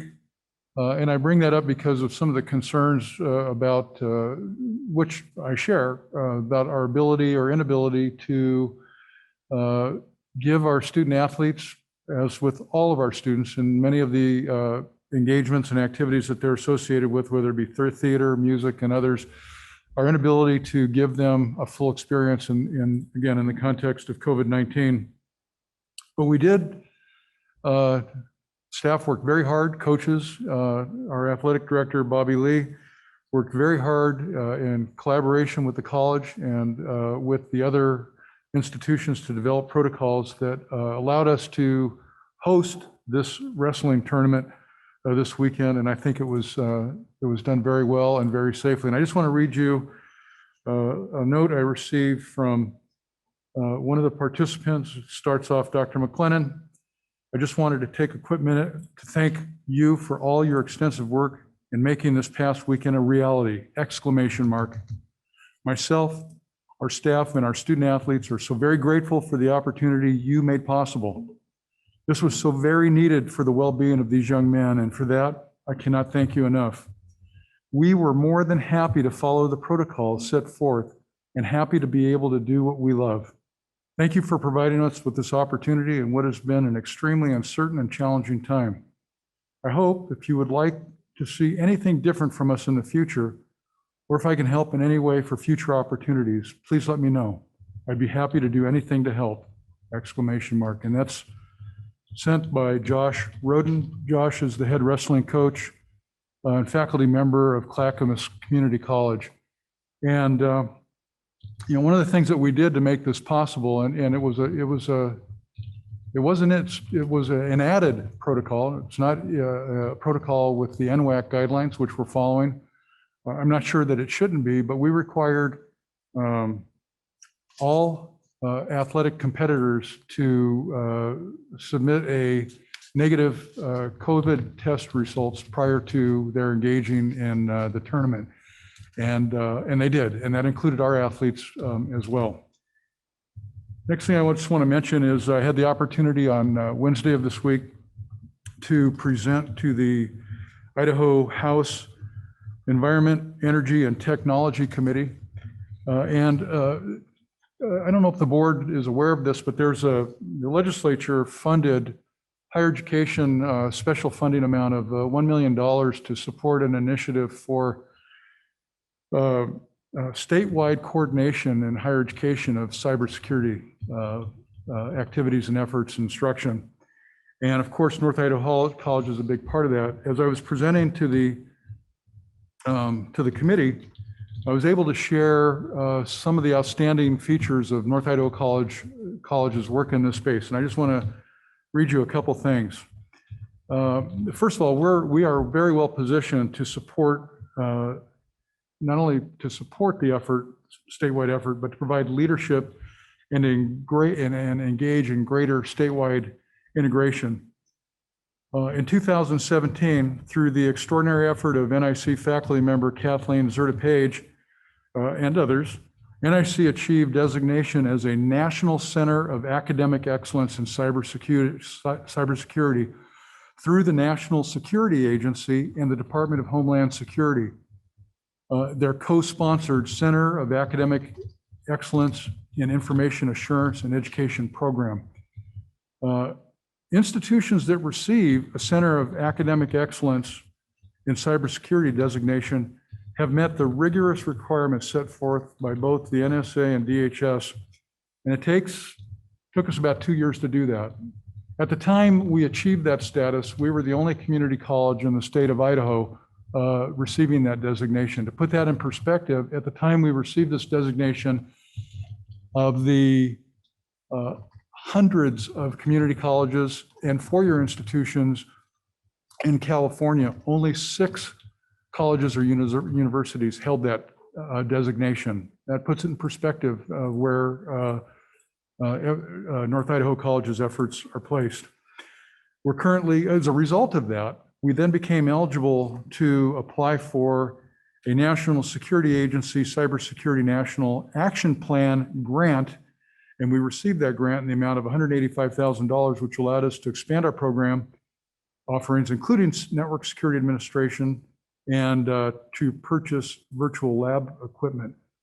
Our program is now cycling out of the third year of that designation, is in reaccreditation, the reaccreditation process. I have no doubt that we'll be able to achieve that. I mention this here because when we talked about statewide efforts around cybersecurity education and being an academic center of excellence and having the infrastructure already in place, we are well positioned to take the next steps with the program, which includes building a secure operations center, or actually the acronym for it's actually RADICAL. I don't have the what each of those letters stands for here, but it's basically a place for, it's considered a cyber range for cyber warfare, cyber experimentation, and cyber education. And our faculty, including Bob Quant, and again, Catherine Zerta Page, have taken a state leadership role in these efforts for the cybersecurity initiative. And another little feature of this is that Idaho National Lab is one of our nation's national laboratories. In its role, has cybersecurity as a major emphasis, and a lot of resources are being put in that. So included with the colleges and universities across state who are involved in this, we have an incredible and rich partner in the Idaho National Laboratory to support and help sustain these efforts. I also want to talk a little bit about one angle or aspect of NIC's impact and engagement in our community. You know, it comes in many forms. And I often say that, you know, you could probably tap just about any student on the shoulder and ask them for their story, and you're going to get a compelling explanation and story of what it took for them to get here, how it is that they're staying, and what their goals are, and how important NIC is to them. This is about Charles Imus, age 100, plus 7 months. Charles died peacefully in his sleep on February 18th, 2021 at North Idaho Hospice. He'd been a resident of Post Falls since 1969. Charles was a Pearl Harbor survivor and an NIC alumnus. Charles retired from the U.S. Navy after serving 20 years as an aircraft engine mechanic. He graduated with a degree in industrial arts and technology from what was then North Idaho Junior College in 1964. On his birthday in 1999, Charlie established the Charles R. and Phyllis J. Imus Vocational Skills Scholarship Endowment. Since then, over 100 career and technical students have been awarded the scholarship. Quote, "Education is one of the most important things," he said. I like that awards from the endowment will continue to be given in perpetuity. Scholarship awards will still be going out in another 100 years. So I just wanted to read that to you. I was moved by it when I heard that Charles had passed last week, and both his experience as an NIC student and his belief in what we do and his contributions in the form of an endowed scholarship will obviously leave a lasting legacy and have a profound impact on North Idaho College. Lastly, I was not going to comment on any of the resolutions or the comments made by our board chair tonight, but I do feel compelled to make a couple. And I will say that for the record, I did email each trustee a template of the board agenda and ask them to submit to me items to be included on the agenda, which I did receive from board members. They're represented on the agenda that you have before you tonight. So I would just ask our board chair that if there's an interest in an item that needs to be included on the agenda, that there is a vehicle for that to happen. I also want to commend the college, obviously our constituent leaders for the time, the talent, the interest, that they put into trying to help with these issues. But I also mostly want to commend everybody at NIC for the day in, day work that you do. You have my deepest admiration and appreciation, despite the serious distractions that we're under right now. Yes, classroom instruction is continuing. Student services are continuing. We are continuing to create hope and opportunity for the students and the communities that we serve. And we do it better than any community college I've ever been associated with. And I commend each and every one of you for your part in that. And I also just want to let the audience know that yes, these are more than serious distractions. They are issues that the board and the administration will need to work through. I don't take any pleasure in any of this, but I'm committed to do my part to move these things forward. That concludes my report. All right, thank you, Dr. McLennan, for your report. Appreciate that. A lot of real positive stuff there. Are there any trustees that have any questions or comments for Dr. McLennan? Mr. Chair, I had a quick question. Yes, please, go ahead. Dr. McLennan, you talked about the Secure Operations Center, which is very exciting. Everything you talked about around cybersecurity, very exciting. I'm curious, will there be, in your opinion, federal and state money that would help us move forward with you called it a cyber range, I believe. Do you foresee state or federal dollars that could assist us with that? Trustee Wood, yes, we will be accessing that pool of $1 million that the state legislature made available to the state board for the current budget year. That proposal, one of the nice things about what we've already done is we're so well positioned to add capacity. And it's about a $47,000 or $8,000 build out for the Secure Operations Center. We have our application into the state board to access the money to do that. And again, this is part of the coordination statewide. Every college, every university will have a cyber operations center that's tied in with INL, Idaho National Lab, and the resources they have in this space around cybersecurity. We also will be pursuing other grants, and there's certainly Workforce Development Council funds that may be available and of an opportunity for us, and we're certainly always exploring federal grants as well. I didn't mention that one of the other interests that North Idaho College has as we build out our cyber footprint is the development of a applied baccalaureate degree in cybersecurity. And this would be a technical degree, but go beyond the training or the educational level of a 2-year program.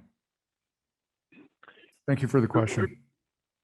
That's some exciting stuff. Rick, if I missed it, I apologize. Did you mention what INLS, just for those that might not be familiar with where it's located? It's the Idaho National. It's the Idaho National Laboratory. It's one of a dozen or more national labs sprinkled throughout the country. Its emphasis is cybersecurity. It exists for high-end computing. There's some wonderful facilities that have just come online down there. And then also you may have read, there's a big emphasis around nuclear power and nuclear power design, among other things, but those are the two of the major ones. It's in Pocatello, correct? It is in Idaho Falls. Oh, I'm sorry, Idaho Falls. Thank you. I'm trying to remember where it was over on the east. Idaho Falls, that's right. I think the Navy has a presence there, if I remember correctly, but I could be wrong. Since we're on the theme tonight for veterans, and that we are, well, first off, that's great about the scholarship that he's set up. That's wonderful. It's sad that we're losing those great folks. I was actually at a funeral this week for a gentleman that would have been 99 in July, who, like this guy, served, and the gentleman I was at the funeral saw Europe via Omaha Beach, and then Bulge. He was a combat engineer, Vital First, and then ended up in Berlin. One of the groups that found one of the concentration camps. So I can't imagine all the experiences that he must have had. And there are not many of those fellows left. Anyway, so thank you for sharing that story and all the good news of the great things that are going on here at the college. Appreciate that. Are there any other questions or comments for Dr. McLennan? All right. Thank you for your report. Next on the agenda is Trustee Michael Barnes with the KTEC report. If you Sorry would, to please, be so Michael. slow. Oh, sorry. Go ahead, Greg. Sorry, Greg. Go ahead. I just wanted to commend the president. In the president's cabinet's notes, I noticed a comment of the collaboration between University of Idaho and North Idaho College with the Headland building space, I think it is. And just to see the collaboration between public agencies, I think is great. Thank you. Well, Michael, just a second. Anything else to ask the question? All right. Michael, are you ready? I'm ready. All right, please, if you would, sir. So first, I want to say that at the same time I'm learning the ropes of being a trustee, I'm also getting to learn the ropes of being on the board of KTEC. And so I had my first meeting with them at their board meeting last month. And there's a lot of discussion about things that I have much to learn about. One of the fun things that they did show some video on, some other pictures that I didn't realize was, and you mentioned in past meetings, Todd, was their work on a Hummer. And I got to see some of the results of that through a video and learned that over 100 of their students have been working on that. And I thought that was pretty impressive. I had no idea there would be that many students actually working on that one project. It looks very exciting. So I have, as I said, much to learn about what's needed as far as being a liaison between NIC and KTEC. One of the things I did walk away with, and I wanted to thank Shannon for including in my packet these brochures on the North Idaho facts and info, because it leads into one of the things that I wanted to see what I can do to facilitate some information exchange. Dr. McLennan, maybe you can point me in the right direction or provide the information. In this pamphlet, there's lots of information about student demographics. And I find those all very interesting. I think what's going to be very interesting to learn from the demographics that we have from history and what's going on as far as collecting those demographics for the future is to understand where the trends are, particularly as it relates to high school students transitioning over to college.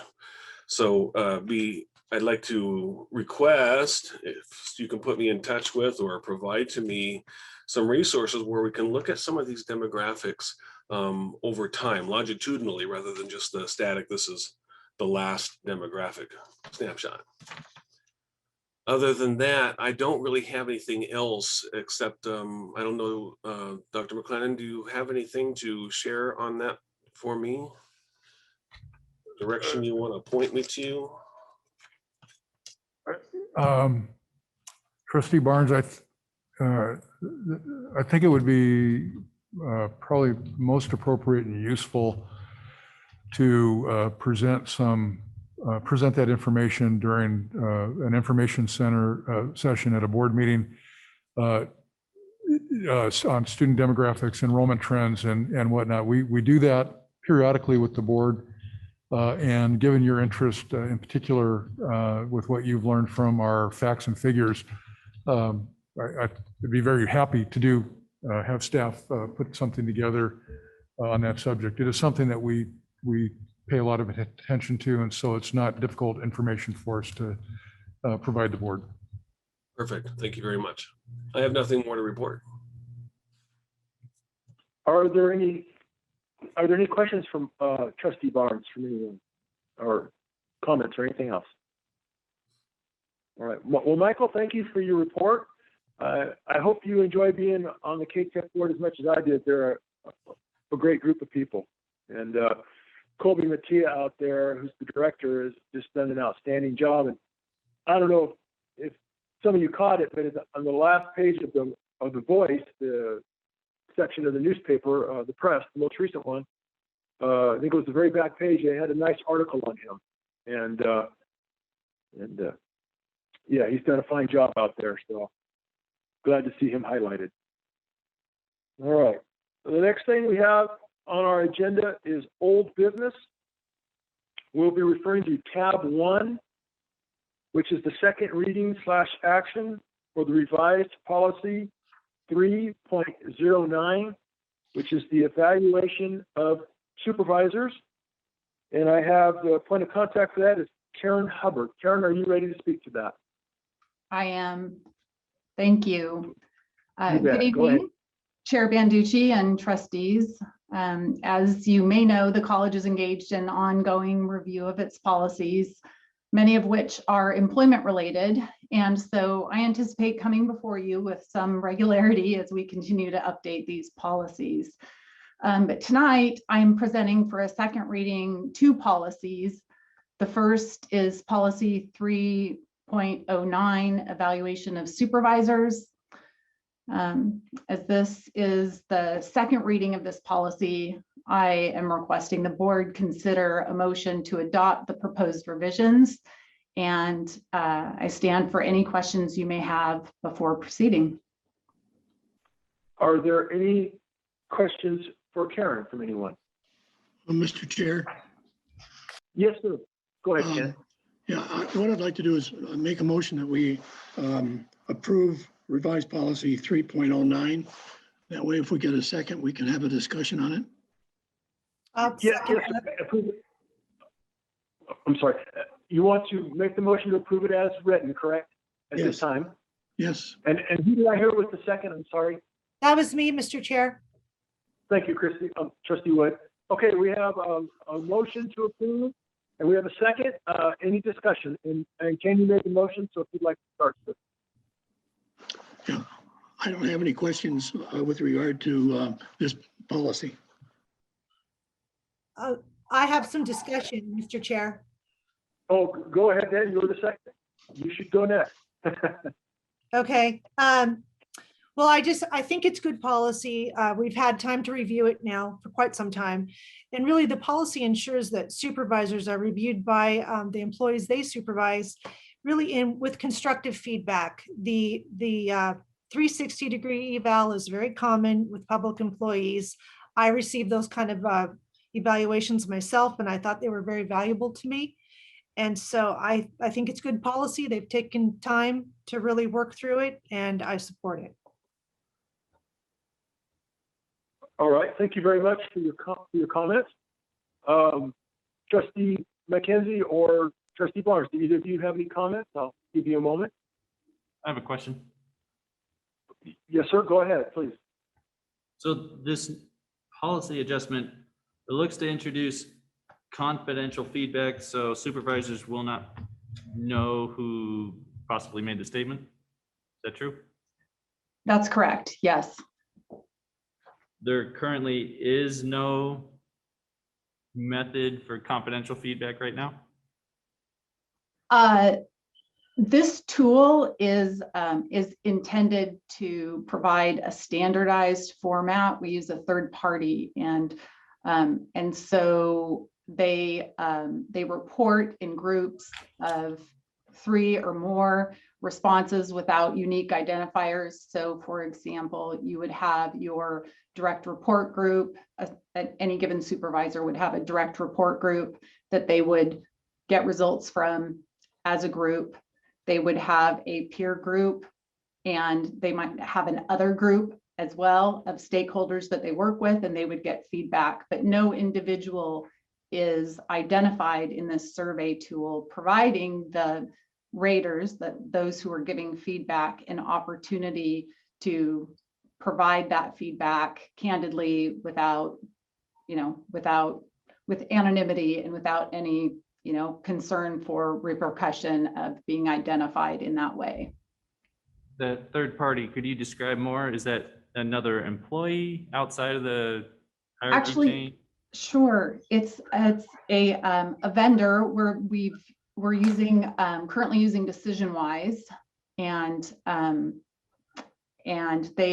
we used their tool about 2 years ago. The last time we did it, we've just embarked on our second round here of these 360 evaluations. They were successful the first round with the DecisionWise, so we continued with them. So the third party administrator builds yet another level of sort of trust and anonymity in the process as well. And one more question. So I've only eliminated one policy so far. This policy went through the Senate. Could you describe how it's gotten this far? It did. So this policy was undertaken by a committee, actually an ad hoc committee that worked on these two employee performance related policies together. I'm trying to think of the time frame last year and maybe even beginning the year prior. So that's the committee that did the majority of the work on the revisions to this policy. Chris Martin helped lead that group. That was a little bit before my time when it was begun. So we had faculty and staff representatives on that committee.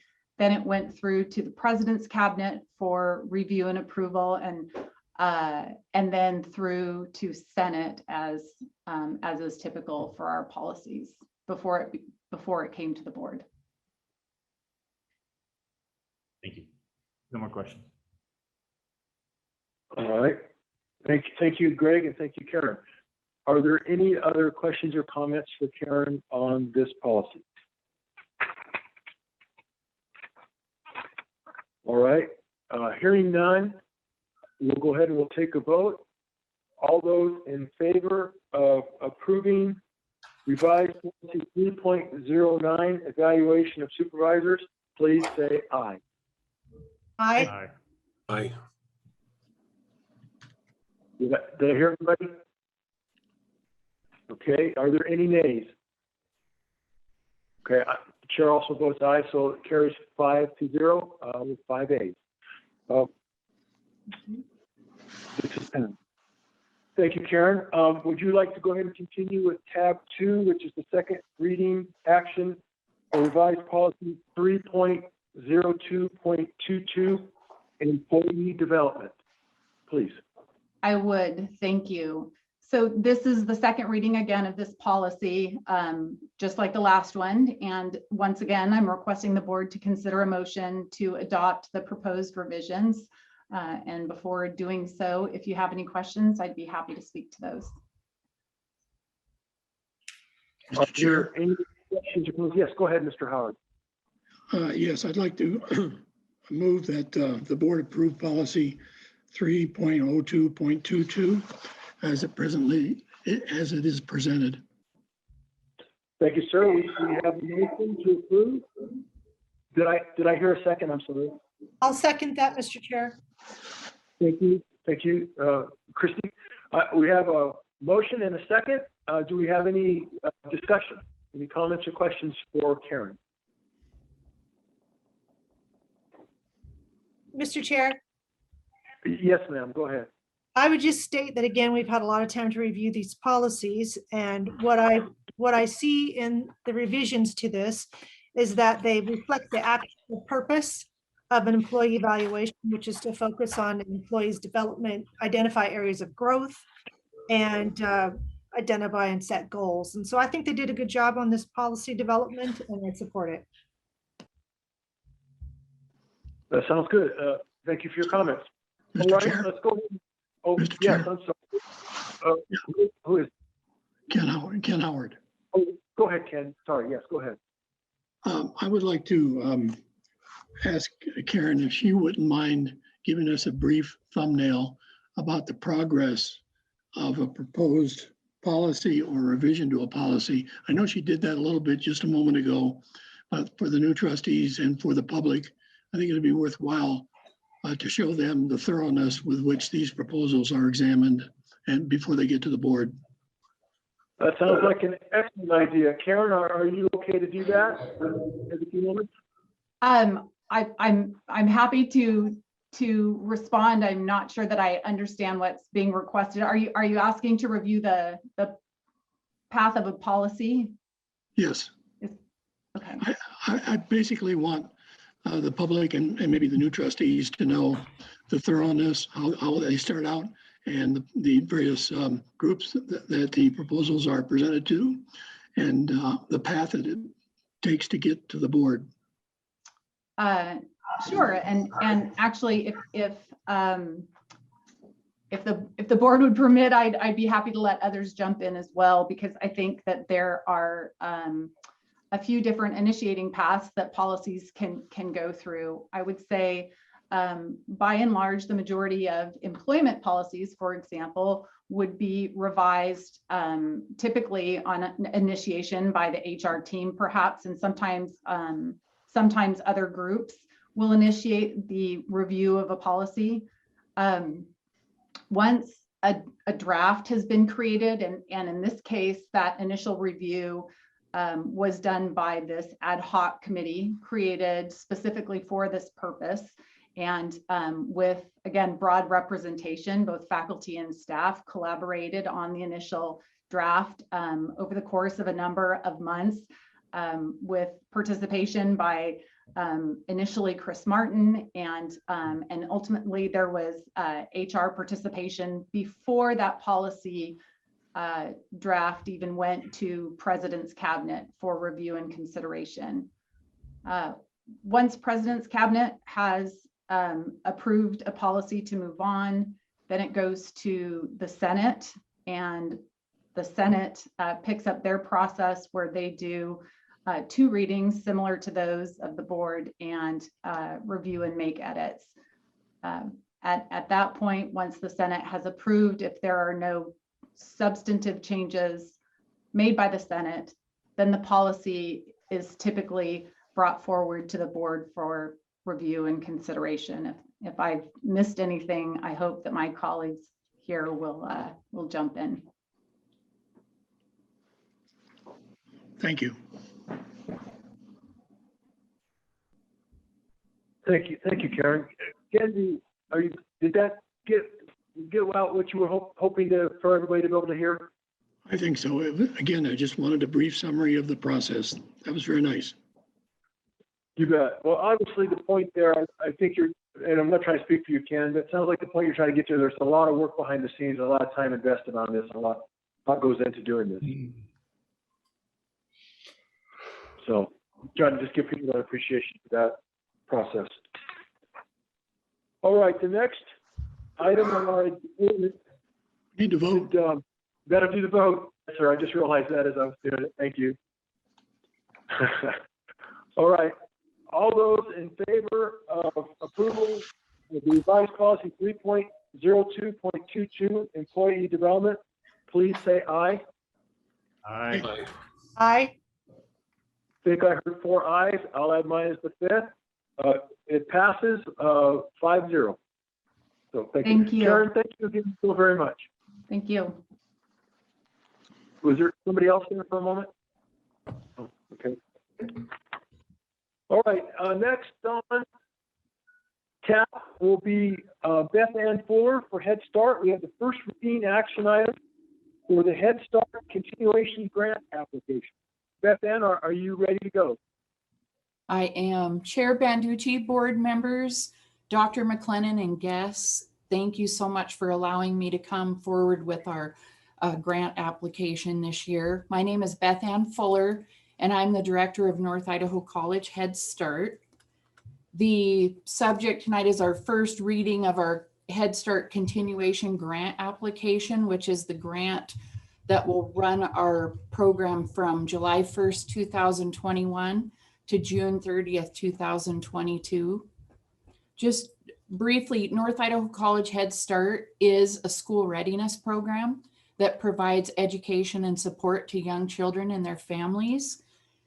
We have been a program since 1969. And for 5 years, we were part of North Idaho, the Community Action Agency. And in 1974, the college became our grantee of our program. And we started out with 100 children in Kootenai County. And we currently have 299 children now in all 5 northern counties. This actual projected funding that we're asking for has been given to us in a notice of award in a guidance letter that also allocates the continuation of program operations and an allocation for training and technical assistance for our program. The purpose of us applying would be to apply for year 2 of our 5-year grant cycle. We want to keep and continue to provide high quality comprehensive services to children and families in the North Idaho area. So the priority for the families that we serve are families that can benefit the most from our program and vulnerable and disenfranchised children. We have prioritized, with the help of both our policy council and this board, limited income families, foster families, homeless children, and children with disabilities, amongst other stressors that qualify children for our program. So in that, I greatly appreciate your support. The requested board action does not require any financial impact to the college because our grant is federally appropriated, and we also receive occasional private gifts and donations to our Head Start program. In your capacity as a governing board, adhering with the Improving Head Start Act for school readiness and the Head Start program performance standards, it's requested that you consider a motion to approve our attachments after the second reading, which would be attachment A, our grant application narrative. It includes our selection criteria, our allocation of enrollment slots, and our school readiness plan, our eligibility, recruitment, selection, and enrollment policy, our criteria for prioritization and selection of children, our organizational chart, our training and technical assistance plan, our budget and budget justification narrative, and our self-assessment improvement plan. I just wanted to note quickly as well, we just received, after of course the board book was submitted, a notice from the Office of Head Start that an additional cost of living adjustment will be allocated, or at least given to us in a notice of award to present to you. And I hope you will allow me to present that in March along with our second reading, which would be a cost of living adjustment in the amount of 1.22% of our total federal budget. And then also they are allocating CARES Act COVID relief funds in the amount of $290 per child approximately for our 290 children to get us through any COVID relief funding we may need to finish out this program year. So I just wanted to make sure I noted that, and I apologize for the huge board book. I know that our 60-page application alone is really daunting, and I'm open for any questions or thoughts. Okay, well, thank you very much for that, Beth Ann, and for the information. Trustees, does anybody have any comments or questions for Beth Ann? Yes. Mr. Chair. Go ahead, Well, please. Beth Ann, you always do such a great presentation to the board, and you really demonstrate the need in our community and in our counties that surround us. One question, I know that we can never serve all that need, but you usually have kind of a running tally of students or children, I should say, that are on the waiting list. Do you have that number tonight? We do have a waiting list that typically is about at least double the amount of slots that we have. So our enrollment slots being 299, we usually have at least double that. We've seen a decrease in that this year, and I think it's mostly directly related to COVID. We have some families that are really concerned and worried about bringing children to school until things clear up a bit. And there's some confusion because some schools have been closed that possibly Head Start may not have also been functioning. We have been open and we have been serving children. We had to go down in our capacity a small amount just because of social distancing and being able to make sure that our classroom spaces gave us enough room to give the square footage we need to make sure that we keep everyone safe. And so between not being able to serve quite as many children and just families not being totally sure we're open and being worried, we've had a decrease in our waiting list of about 25% of that. We do have, we do definitely see an uptick in our waiting list already starting into this month. We've started to get quite a few phone calls. So I think as schools start to reopen and go back with more days, families are starting to think about their children being in school with us as well, or getting ready for next year. If they have a 3 or a 4-year-old that may be ready to come into the program next year. So that it's been kind of an off year for us, but we've been here. We did a good summer program that we got additional funding for to get all our 4-year-olds ready for kindergarten. So we didn't get that summer break we usually have, but it was awesome to be able to provide that to children. And then this fall, we've just moved right into programming, including allowing families that are worried about bringing children in person, a virtual option that has also gone well. So we're really anticipating our wait lists going up. Well, that was a great question, Christy. I'm going to piggyback on it just slightly. We have a number of different centers, and so sometimes you show us some different statistics from the different areas, whether it be the Silver Valley or Coeur d'Alene or other places. Is there any particular area where we're maybe more underserved right now just because of the numbers, or is it kind of uniform across the whole thing, or is there any particular area where we could do more potentially? Thank you for that question. I believe that we are pretty underserved in most of our areas, and there isn't an area I don't think that is more underserved than another, because I think we're very careful about how many slots we offer in each county. Right. Yeah, that's right. I know how you try to do that allocation. So a lot of thought goes into that, and I know annually sometimes you'll make a little adjustment here, a couple slots here or there as you do that. So okay, that makes sense. Now sometimes, Beth Ann, we're a little bit under the gun for timeline, but we're fine here. We can do the second reading next month and have you give us the additional information, and we'll all be good if we approve it in March. Thank you.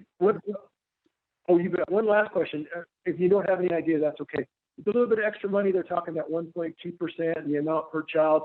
In absolute dollars, what does that look like in actual? How much would that be, do you think, additionally? So to our federal funding, I think it's an additional amount of about $36,000 to offer bumping the wage scale and or like offsetting fringe.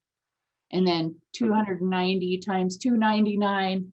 I bet Chris Martin's quicker than me on this kind of stuff. So I think it's at 80,000, around 80,000, a little bit more for just looking at different projects that help us be safe and get through this pandemic. Very good. I was just wondering, get a kind of a ballpark figure. Are there any more questions or comments for Beth Ann? Okay, not hearing any more, I will thank you very much for your presentation and wish you a good evening. Thank you very Thank much. you, Beth Ann. All right, next thing on the agenda, I have an action item under new business. It's president's compensation, and the point of contact is Mark Lyons. Mark, would you proceed, please? Thank you, Mr. Chairman, members of the board. Unique to last year, the budget was not approved until I think later in the summer, fall. As is consistent with past practice, effective July 1 of every year, the president's contract is renewed. Because the budget had not been approved, there were no step increases included for employees, and there was no change in compensation last summer for the president. The board later agreed to step increases for employees to take effect January of this year. So the issue for the trustees is to consider whether the president's contract should be amended to reflect the compensation that is consistent with step increase. So that's the issue before the board. Financial impact on this would be a little over $4,000 on an annual basis, not monthly, annually.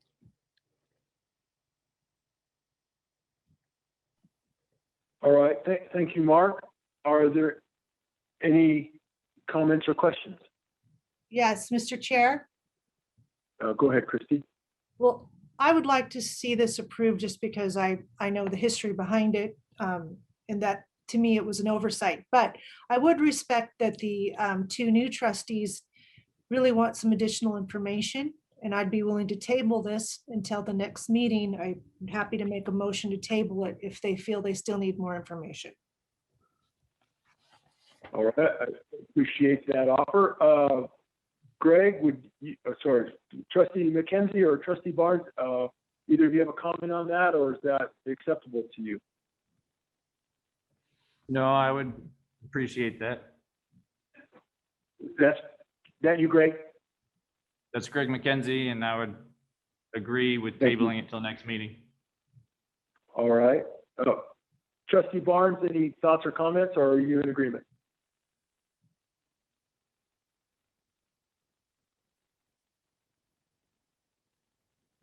Michael, are you muted by chance?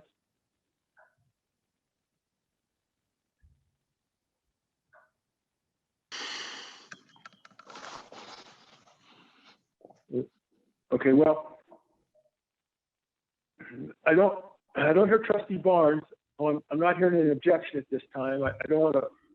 Michael, if you can hear me and you have something else, I guess we could come back to this. But at this time, with Trustee McKenzie's concurrence, Mr. Trustee Chair. Howard, yes, sir. Yes, I believe that President McLennan would like to comment. Oh, okay. Yes. So I did, at the board's request, did put information together that was going to be shared with the board during executive session, I believe.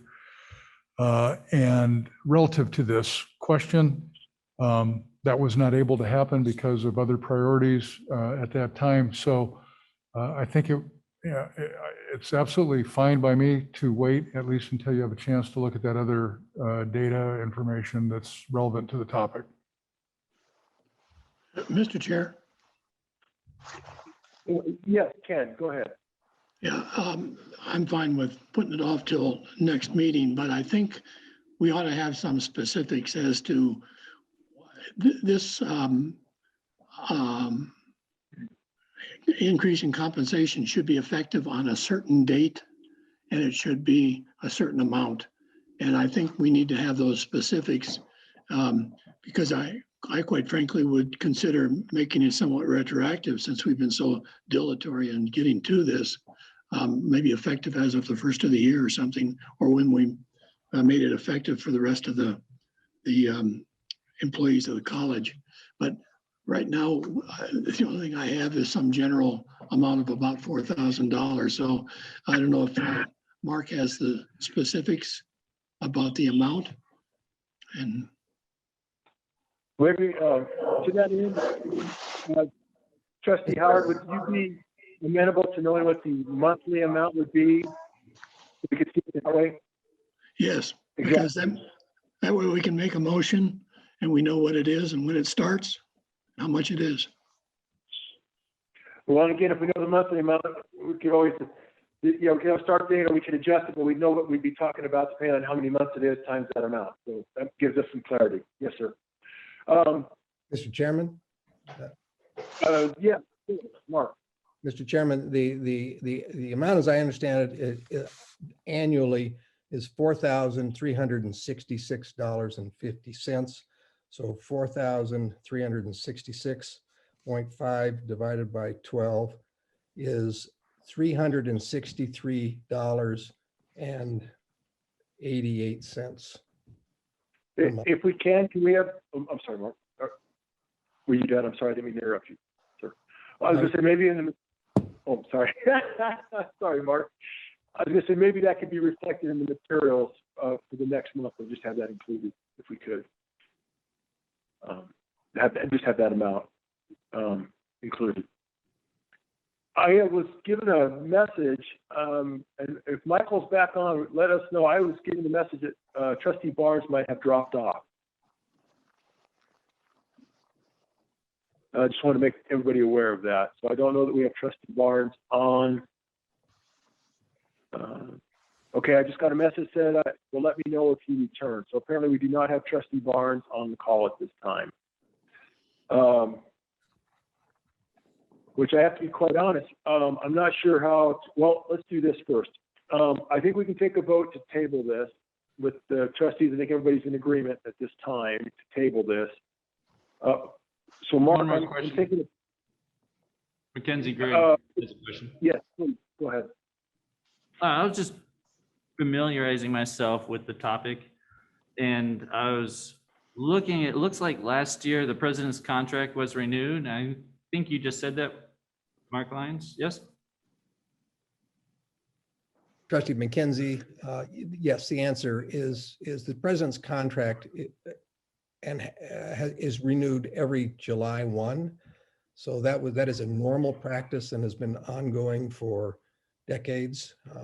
So every year as we get to July 1, there are discussions and evaluations of the president, and the contract is renewed. So I understand a yearly contract being renewed. I don't understand, just because I'm unfamiliar with this whole process, why a rolling 3-year contract was renewed. Would any of the other trustees at the time wish to weigh in on the logic for that? Because I just, from my experience with contracts, if somebody was like moving from out of town, you would give them a multi-year contract to get established, gain control, and get going. I don't see the benefit to having a rolling continual 3-year contract.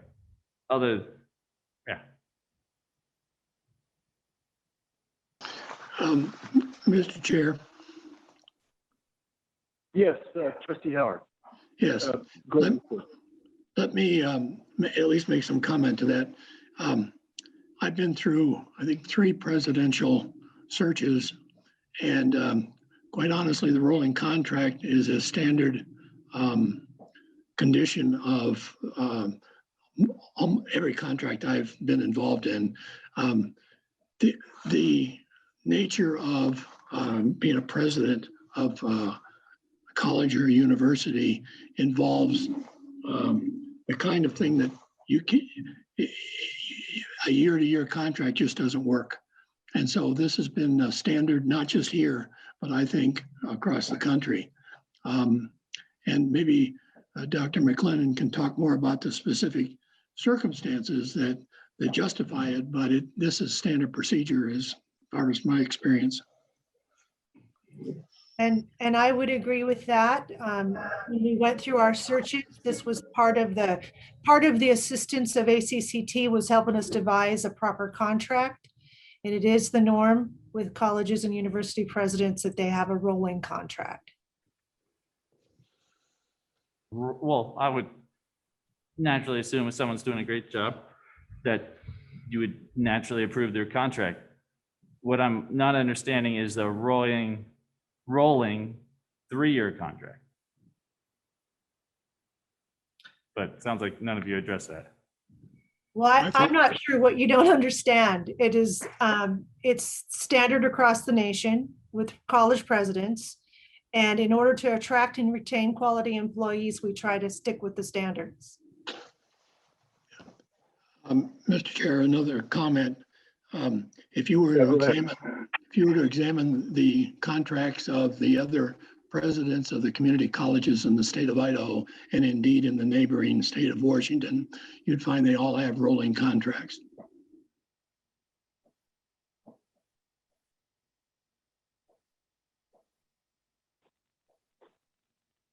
I would go back to my motion to table the president's compensation for this meeting. Okay. One moment, I just want to make sure, Trustee McKenzie, did you have any other questions? Or, Yeah, my questions are fine. all right.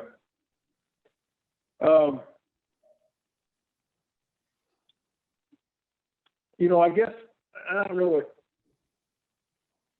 don't know what Trustee McKenzie's thinking at this moment. But I guess one thought occurs to me, when you have these long rolling contracts, and say you do have a turnover in the board or something, or a change, they don't have much flexibility or options for much change. It's just kind of what it is. So I don't know if that's something he's thinking about. New trustees change the board's times as you move forward. So potential lack of flexibility because of that. But I don't know what his thinking is on that. But that's what. Yeah, Mr. Chair, I mean, this whole topic is kind of outside the scope of whether he gets a raise or not. It is. Absolutely. I'll go ahead and take the vote. So, Trustee Wood, you've made a motion to table this item. Do I have a second on that motion? I'll second it. Ken Howard seconds it. Thank you. I have a second. Any other discussion, comment? Oh, sorry, go ahead. Yes, Christy. Yes, under discussion. I would just like us to, if we're going to have actual contract discussion, that needs to be on the agenda. And in light of all the discussions we've had tonight, I would ask us to tread lightly on any kind of speculation on why we would discuss the president's contract. And so I would call for the vote. Certainly. Let's go ahead and take the vote to table this agenda item. All those in favor, please say aye. Aye. Aye. All right, and I'm saying aye. I believe there's just the 4 of us at this time, so it's 4-0. Okay, so we are tabling that to be put on the agenda at the next meeting. Now it gets kind of interesting. We're missing one of our trustees.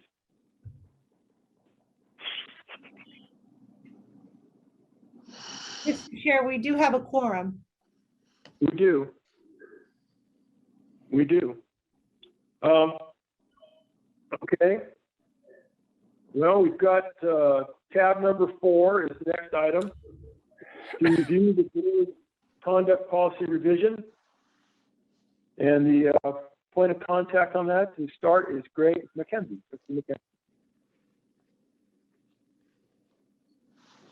Well, I was been reviewing mainly the faculty assembly at the time, but I believe there's staff assemblies have come and I value them and their voice.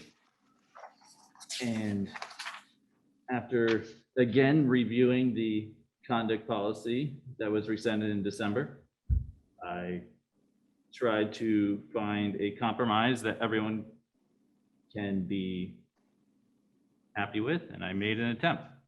It's just an informational item to start a discussion, and I doubt it's perfect, but I thought I would try. All right. As an informational item, I will thank you and commend you for the effort. I think it looks pretty good myself.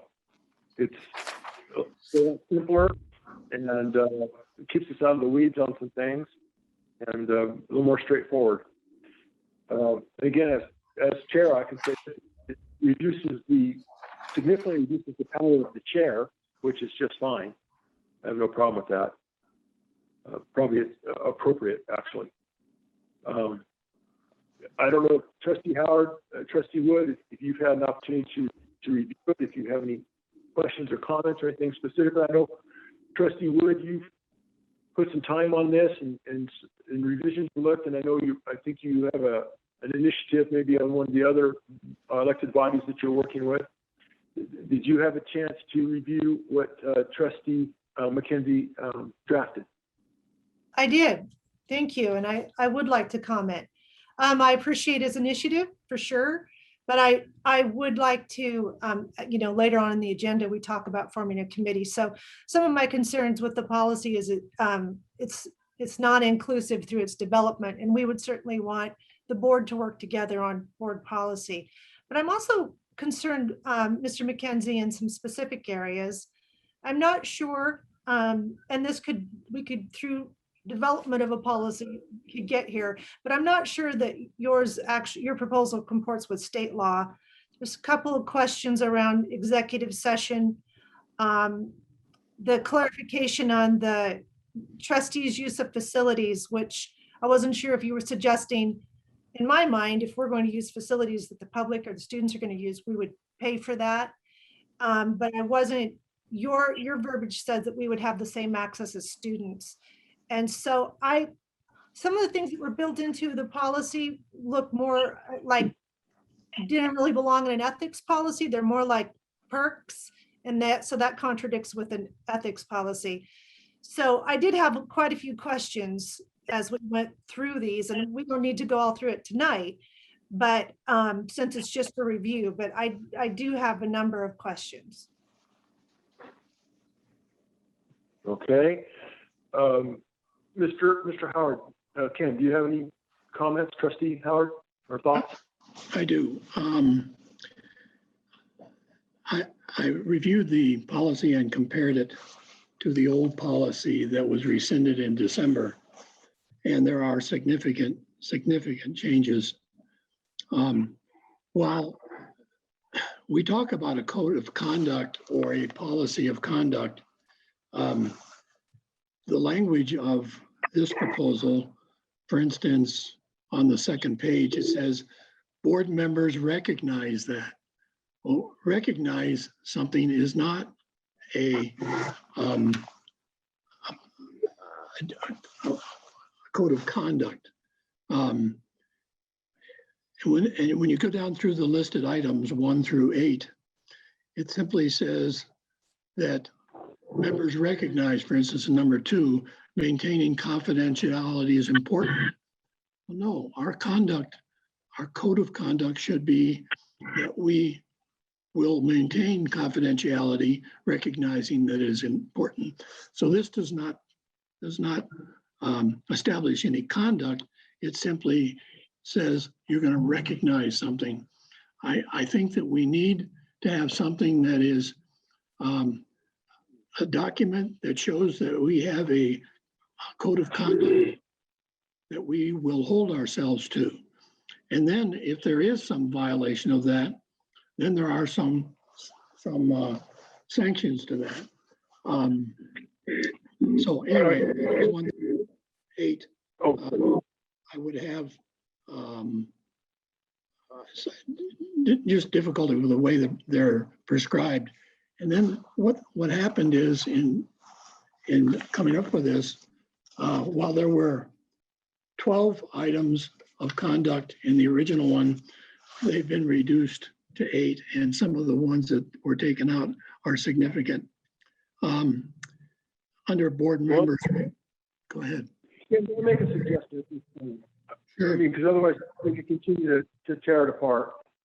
I think we're going to have, now let me say it this way. I may suggest that we table this at this time, but then I think we're going to also end up tabling the next item too, because I think the policy that was voted back out is unpalatable to some of the board members. And obviously right now, this is unpalatable to you and trustee Woods, and I don't even get the input right now from trustee Barnes on this. So I think. I am back, by the way. I'm sorry, I had some internet issues. Okay, so there we are then. Okay. Well, then maybe we won't do that. I just didn't want to proceed with as we tear this apart, because if we're going to look at this, then and Christie alluded to a later action item, then I think in the same way that we're going to tear up on what Greg has presented, I think we're going to go back and tear up on what was the board conduct policy that I thought was unacceptable in the first place. And it had my issues throughout the whole process, and that it was done, I think, incorrectly in the process. And so we have the same problem both ways. So I guess, you know, I almost suggest we don't accept either, and then we go to work on one and try to come up with what that's what we have to do here. Because you know, you can beat up on Greg, but yeah, the reason he wrote it that way, beat up on the other one that you guys like and that you can, and your law firm, you know. Yeah. Mr. Chair, let me suggest a couple things. Number one, I'm not beating up on anyone. That is, I think, the kind of language that makes these discussions difficult. I'm not tearing into anyone. Let me finish, You're not, please. you're right. I apologize. I apologize. I should have phrased it differently. You My bad. asked me for my comments, and I'm giving you my comments, and I'm trying to make them constructive. I'm not being derogatory or dismissive to Trustee McKenzie or any of the work he's done. I'm just trying to show through my discussion, a response to your question. And I apologize. May I ask a question? So many comments, I just didn't know where we could get you. That was all. There's just so much there, Ken. There's just a lot there. That's why I'm thinking we have to put something. I have a question. Michael, was that you, Michael? Yes, sir. Okay, go ahead. Hey, yeah, I heard it, and I thank Trustee Howard for asking the question earlier about the process that goes into developing those other policies for the college. And obviously there's a lot of work and collaboration and research that goes into it. I would like to be able to have that same opportunity without this kind of a pressure in a meeting. I don't know whether that's possible. Like I said, I'm still learning the ropes of what goes on here, but we're talking about a policy that is just for the trustees and applies only to the trustees, not to the rest of the college. Although I understand that they're very concerned about having a code of ethics, code of conduct. I'm very familiar with them too. I have to sign multiple code of conducts, code of ethics for my multiple certifications that I maintain. But with this one, you know, I voted against it before because it initially being somewhat controversial, and I needed to research it more, and talking to other trustees who did vote for it in the past, acknowledge that there are some difficult and maybe onerous pieces to it.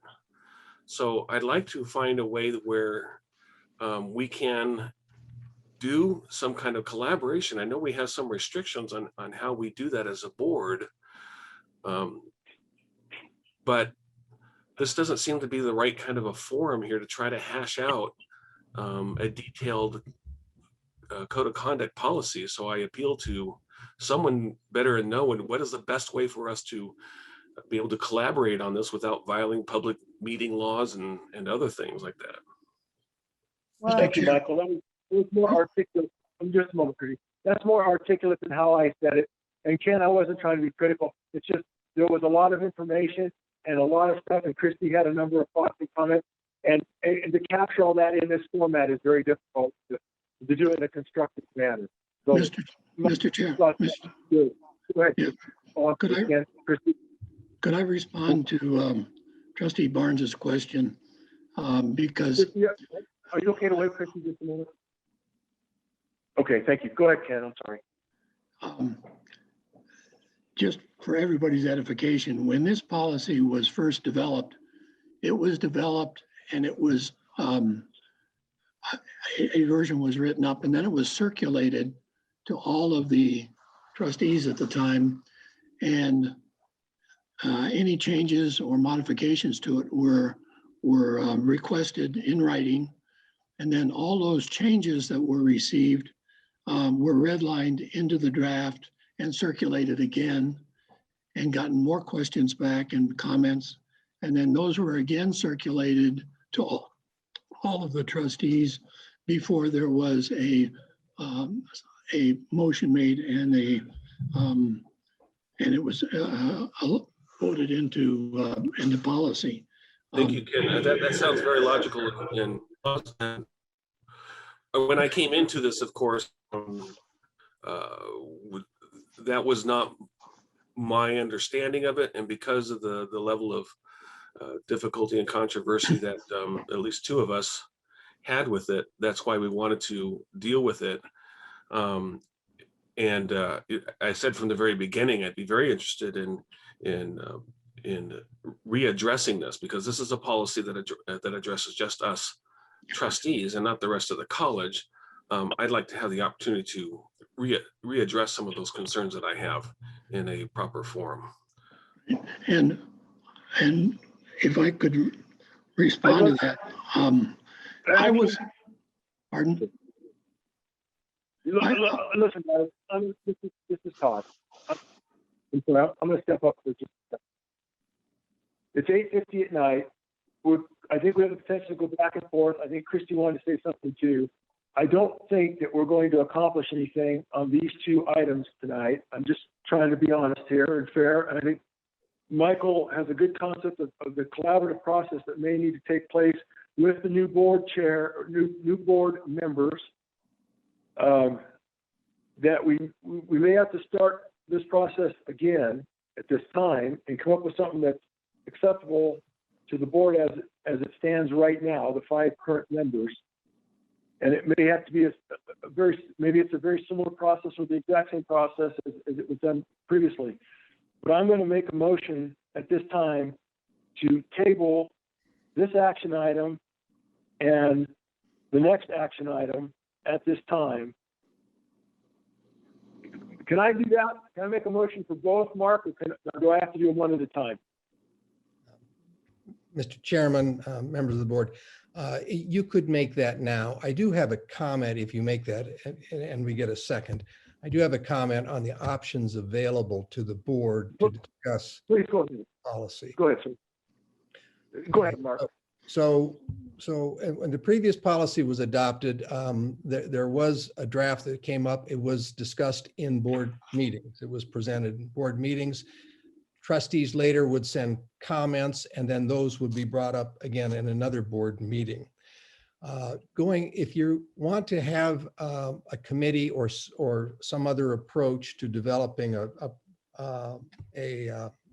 policy for, and in particular, this one is for internal governance of the Board of Trustees. It does not go through the regular policy enactment policy and procedure, because it is unique to the internal governance of the board. So this is only the board that would do it. But the options available to you are to have a workshop that would be properly noticed, and where you could sit and discuss that, and more like a special open meeting, but not just a workshop just to discuss the options. You could form a committee of no more than 2 members, and then you could not have those members go out and meet with other members. That would be running afoul of the open meeting law. So my recommendation would be to discuss these in an open meeting, maybe have a workshop, or you have a committee of 2 trustees to come up with an option, and then that is presented to the board at an open meeting. I would like to make a motion for the creation of such a committee that I would like to collaborate with Ken Howard on, if that's a possible motion to make. Mr. Chair? Yes. Michael, I think that's a fine motion, but I really think we've got to take these one at a time. Trustee Howard was trying to give his input back on the first agenda item, and now that whole discussion has been derailed. We're on to the second item.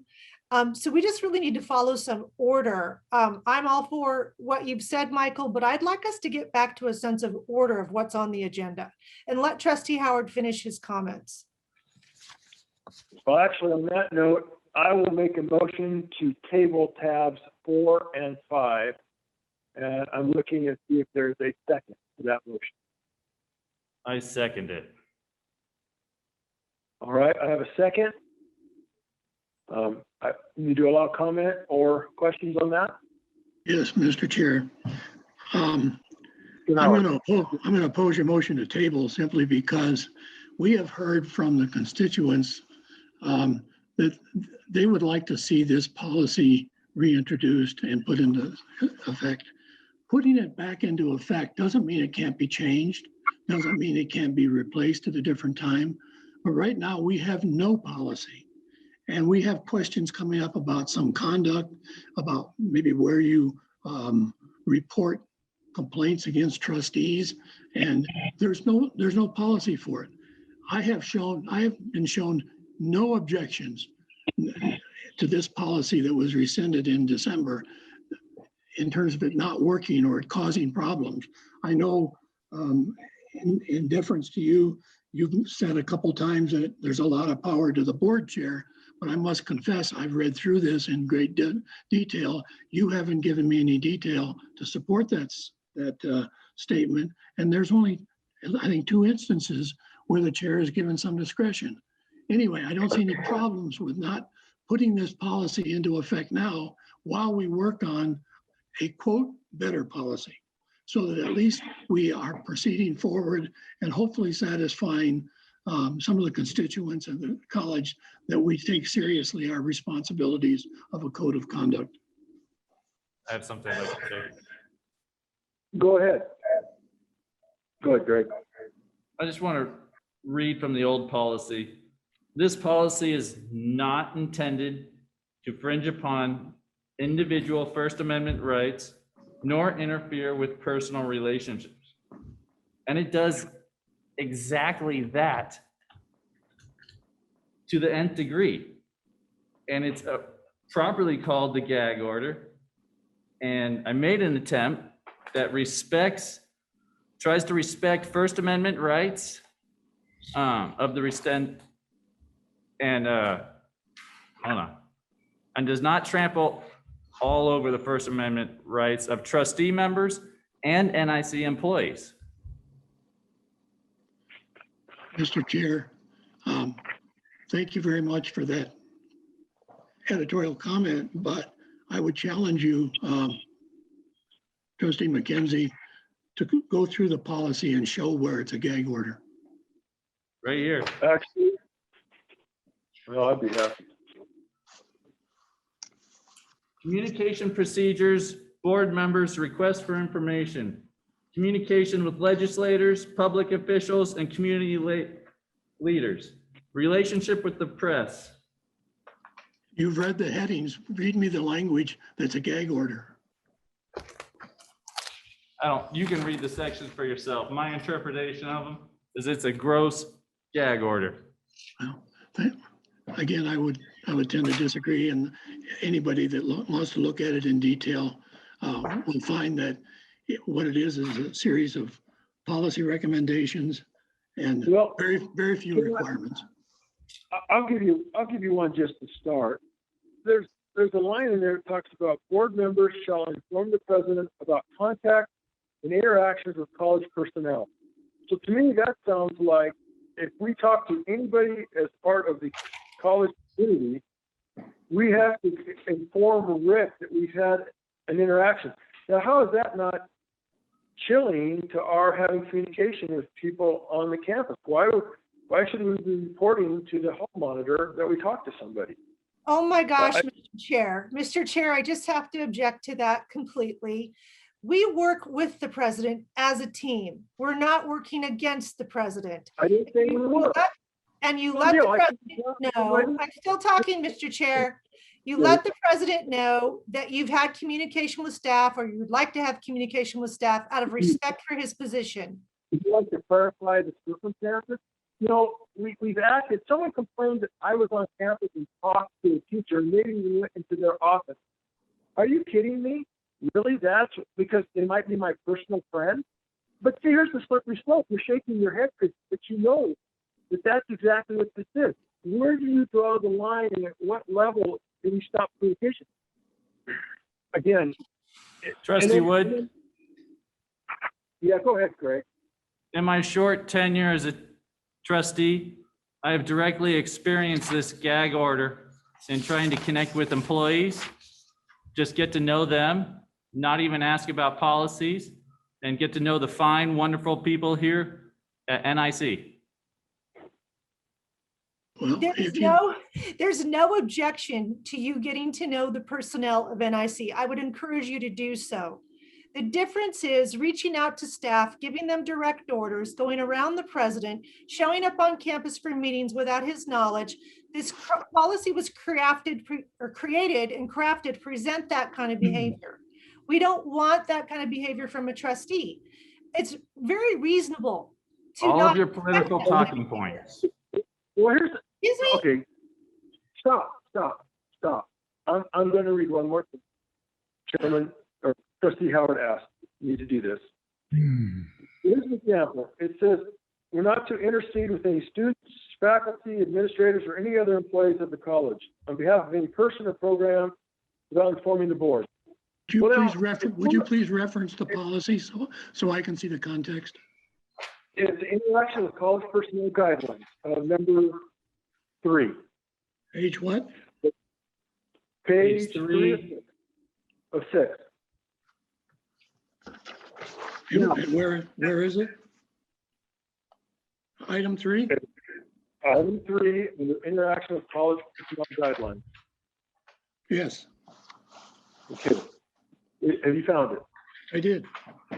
Okay.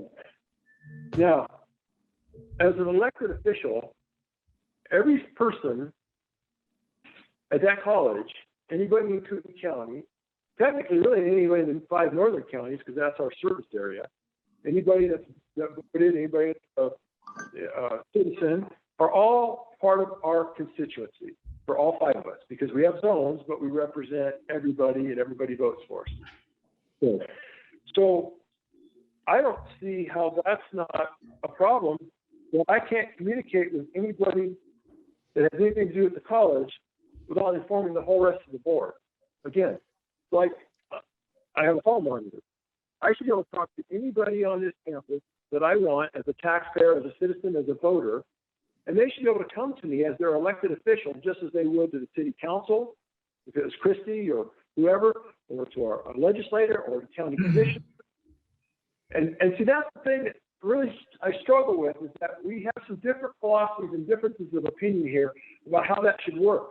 In the military, we have a thing called the IG, which is a third-party independent process for complaints and for all the rest of that. And yet we still have good order in the military. It doesn't disrupt good order. But yet for my entire tenure on this board, I have talked about trying to implement just such a thing. And the only real excuse has been, or reason to not do it, has been it undermines good order in the chain of command. But yet the military has successfully done that forever that I know of. In fact, I am the IG. I'm the IGQ child at the complaints division. So why is this so hard? I don't understand. And so there's just an example of where you're limiting me as an elected official from communicating with people. And that was the point that Trustee McKenzie. Yeah, Mr. Chair, if you would read the entire passage, it says that it's not proper for board members to intercede, doesn't say talk, it says intercede with students, faculty, administrators, or any other employees of the college or on behalf of any other person or program without informing the board. The purpose for that being that we are all equal. To the extent that you're interceding on behalf of somebody, we all want to know that. We all want to be part of it. We all want to have the same information, because as that information comes to us and we have to make decisions on policy, we all want to be privy to the same information. All it's saying is share the information. It's not saying you can't do it. Nothing in here says you can't do it. We have information to share. And the depth of the intercede, sometimes it's just asking a question. We don't even know what the question is. We don't even know if we have the information. Again, it just chills conversation, I believe. Mr. Chair, I would remind you, when we went through this policy development, we assigned Trustee Howard as the lead, and he did a lot of work. All the trustees had the opportunity to give input. We did not include me, and when the vote was taken, it was 4-1. Am I allowed to continue to speak? May I continue to speak, Mr. Chair? You have a real habit of cutting us off. And I would like I to disagree with that assessment. Oh, good. Hold on. Mr. Chair, No, we were given someone the else. opportunity to give input, and you did not give any input on this policy. You refused to even engage in the conversation, and all you wanted to do was get rid of it. So we're obviously not going to agree on this particular verbiage tonight, and we probably would be better served with a workshop. But you don't get to change the history of how this policy came about, and you certainly don't get to suggest that you ever gave meaningful input. Thank you for your input. I think we'll go back to the motion that we had on the table. We had a second. Mr. Lyons has given us our options moving forward. So what we can do is we address that further.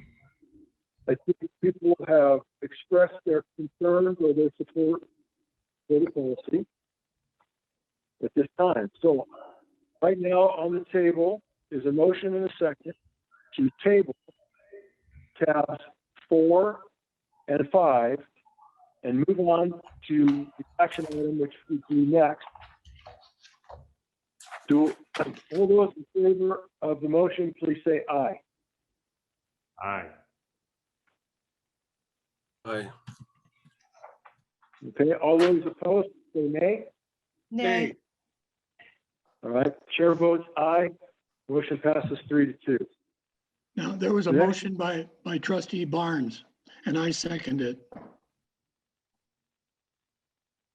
Okay, let's review that motion. That was to set up a working group. Ken, may I ask you a question? Yes. Would you or maybe this is to Michael and to you as the second. Would you gentlemen defer that and allow us to discuss the next action item? I believe that would dovetail right into it. Then maybe you make the motion of the next action. What's the next action item? I thought you just tabled both of them. No, we just tabled tab 4 and 5. The next is an action item that Christie put on there about forming a committee. That's fine. If the motion's made under that tab, I don't care. Okay, I think it's with it. All right, Michael, are you, Trustee Barnes, is that acceptable to you that you have your motion? Yes, sir. That is fine. Excellent. All right, and Ken, your second is still acceptable Yes. to you? Okay, Yes. so we have a motion and we have a second. So now we can have discussion into the action to form a board committee. All right. Comments and questions? Christie, your name's on it. Go ahead if you'd like to start.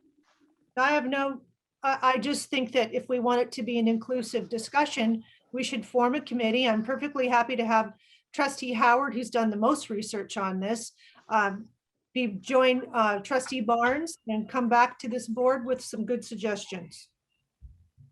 All right, thank you. I would look forward to the opportunity to work with you, Ken. Thanks. Point of clarification. Trustee McKenzie, yes.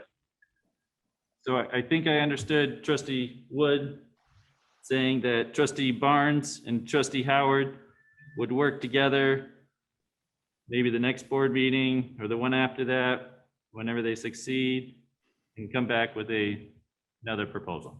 Is that what I heard? That was discussion. I didn't make the original motion, but that's my discussion, yes. You were supporting the motion in the second, correct, Christie? That's correct. All right, thank you. I think that's what Trustee McKenzie was asking. So yes, Greg, Okay. Christie supports. Let's the vote motion on in that second. and end this thing. Okay. All right, we have a motion and a second on the floor to form a board committee to work on developing, I'm not sure we're calling it a conduct policy, an ethics policy, a board policy, what I just say, to form a board committee to develop a board policy. And the members of that committee will be Trustee Howard and Trustee Barnes. All right, Point of all order. those in favor? Oh, sorry, yes. Who is that? That they come back when they're both satisfied. And if you're not both satisfied, then we can solve that problem later. I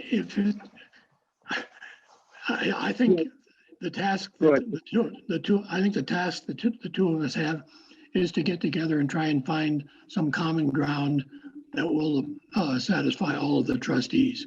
That doesn't mean we might individually have some objections to part of it, but we will still come back to the group with a recommended policy so that everybody can vote on it and criticize it. Quite frankly, all of you should have an opportunity to look at it and make changes or recommend changes.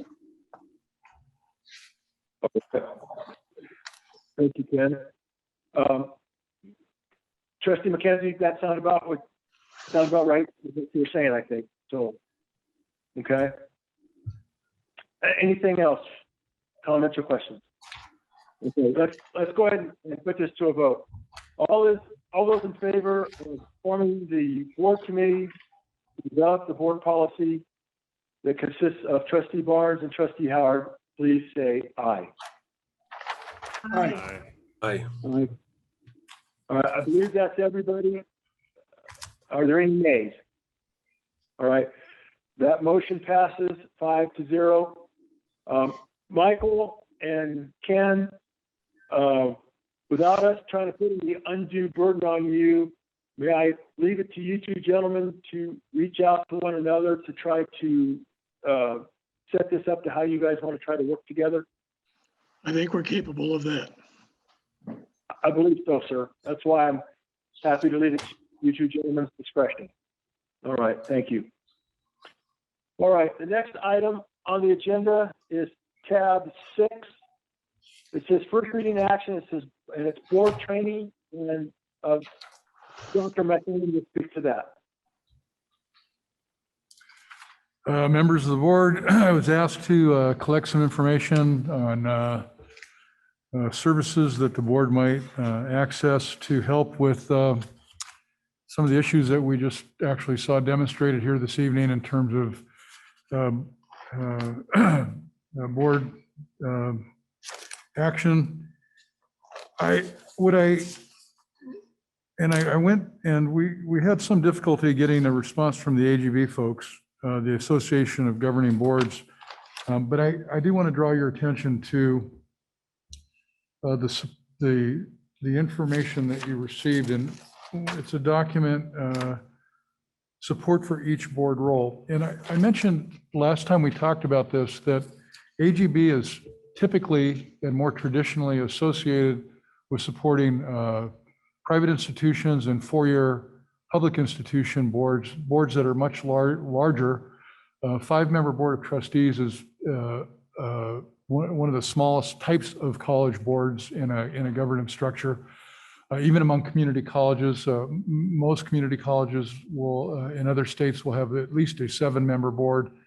Some will have a 9. In any case, the structure that you see for AGB assumes a much larger structure of a board role around subcommittees and whatnot. So I leave that there. I made those comments last time. It's in my judgment that AGB would not be the best solution for the board to work with at this point. Again, that's not going to be my decision. ACCT, you have information on that. And by the way, both these associations have volumes of information that would be very instructive for the board individually and collectively to access through web resources, through webinars, lots of printed materials that are out there. You see the page that talks about recommended ACCT consultants. I'm familiar with many of these individuals. While I don't know them personally, they have very established credentials and reputations within the community college world. And then you see a fee structure there for using those services. So I think the question I've asked before is, what are the board's goals with relation to this activity? The level of conflict that I'm observing, and of course others are observing in the context of this public meeting today, really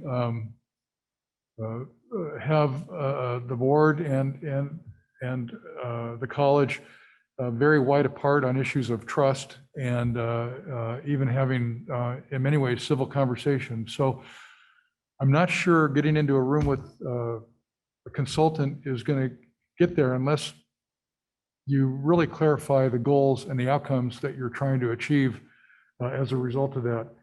But you have the information, and that's what I was asked to provide. Again, my recommendation is if you're going to engage an outside agency to help with this, that you use the Association of Community College Trustees, because of that's what they do. They work with community college trustees, and they have a very long and well-established track record doing so. Thank you for that, for the information, Rick, and for what you provided. I do have a question. You indicated you guys were having challenges getting information from AGB, and I had looked at some of their stuff too, and of course I'm familiar with ACCT. I've been to their conferences and some of their stuff too. It looks like we got a fairly comprehensive proposal from ACCT, and I would have loved to have been able to get something from AGB similarly, so I could have done a little more of an apples to apples comparison. Is there the hope or chance that we might be able to get some additional information from them, or something to more align with what we saw from the ACCT, just so we can better compare the two?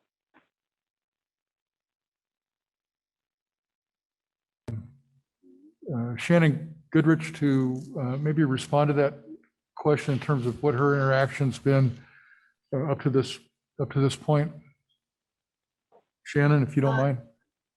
Yes, thank you. Mr. Chair and President McLennan, I did speak with the folks at AGB, and it appeared that they wanted more information from the board, from the college, about what we wanted to pursue with them before they could develop the statement of work for us as ACCT provided us. So I think that they can do it. They just need more information from us about what it is we want from them in order to develop something for us. Okay, well, that makes sense. Well, I guess to what Dr. McLennan said, maybe the board, now we have some information, and we can maybe get some more from AGB, but maybe we need to be able to define a little more what our goals are and what we're trying to accomplish, and we can see some of that possibly reflected already in the proposal from ACCT, and we could try to get some sort of an apples to apples comparison and be a little more specific to AGB what we're looking to do or looking to accomplish, and then maybe they could provide that information. Because right now I don't know that we're prepared to accept anything at even ACCT, even though it has more information, because I don't know that we know what we're doing quite yet. Anybody else? Comments, questions?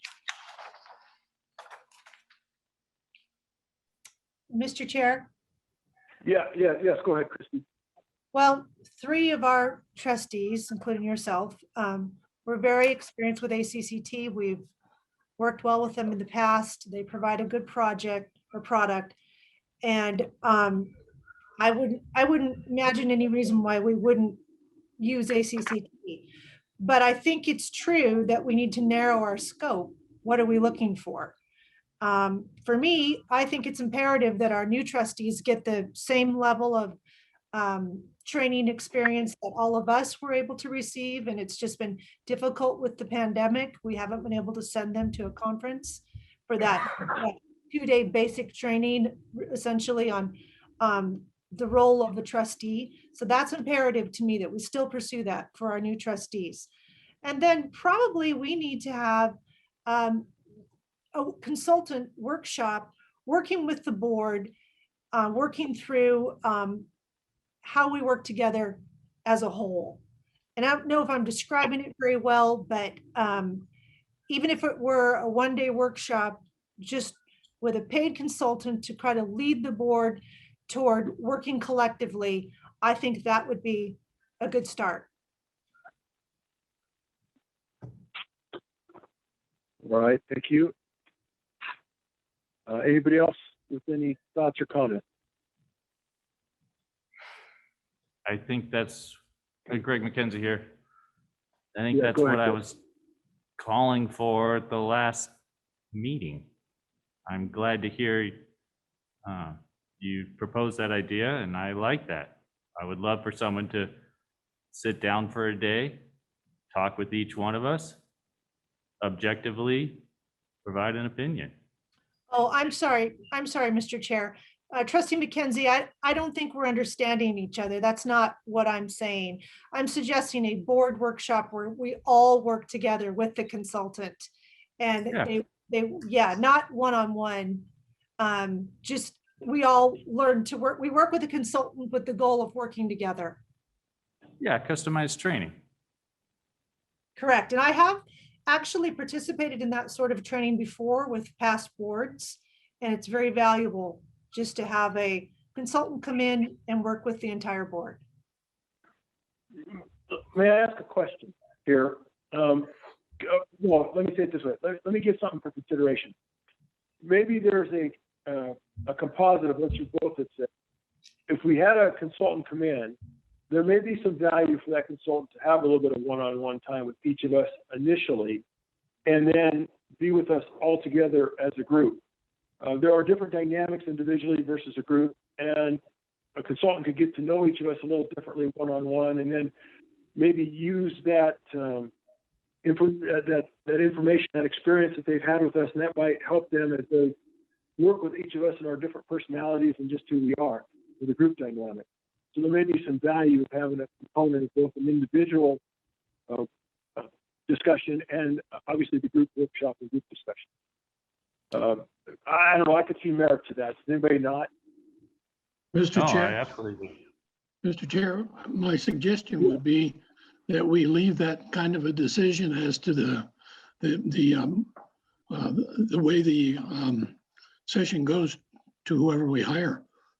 They may have ideas about how best to resolve problems and how best to get to issues of resolving problems, rather than us dictating to them how to do it. Trustee Howard, I would Okay. respond that would help in the scope of work estimates. It all takes time and that costs money. Okay. Yes, I would agree with that. I'm sorry, Christy, are you agreeing with Trustee Howard or Trustee McKenzie? Oh, well, both, actually. I do think Okay. we need to be respectful of time and college funds. So if we started with a 1 day and ask our consultant if they want to meet with us individually, I'm fine with that. But I agree with Ken that let's just get a consultant hired and let them offer us some solutions.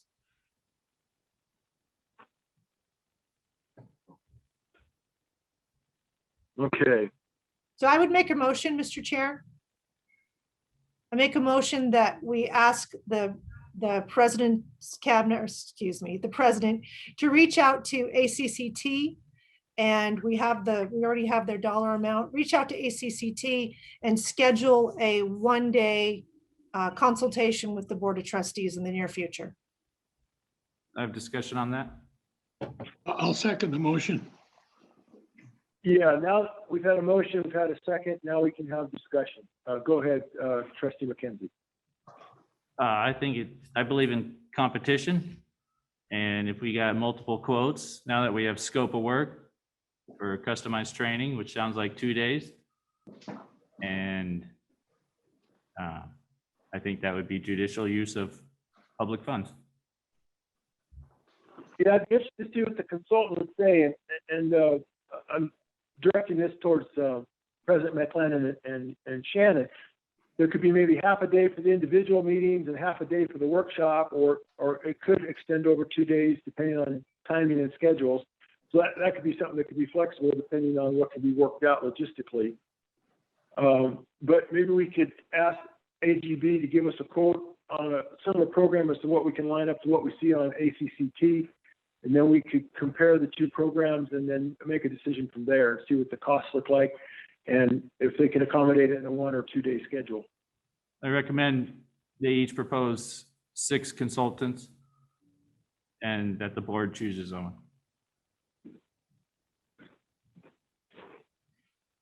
Greg, I think, Trustee McKenzie, I don't know if it's the mask or my ears. I didn't quite catch what you said. Can you try that one more time? Well, I liked how ACC listed their consultants. And I think that'd be great for each of the proposals that they would include. Who would they recommend with special skills to our community college?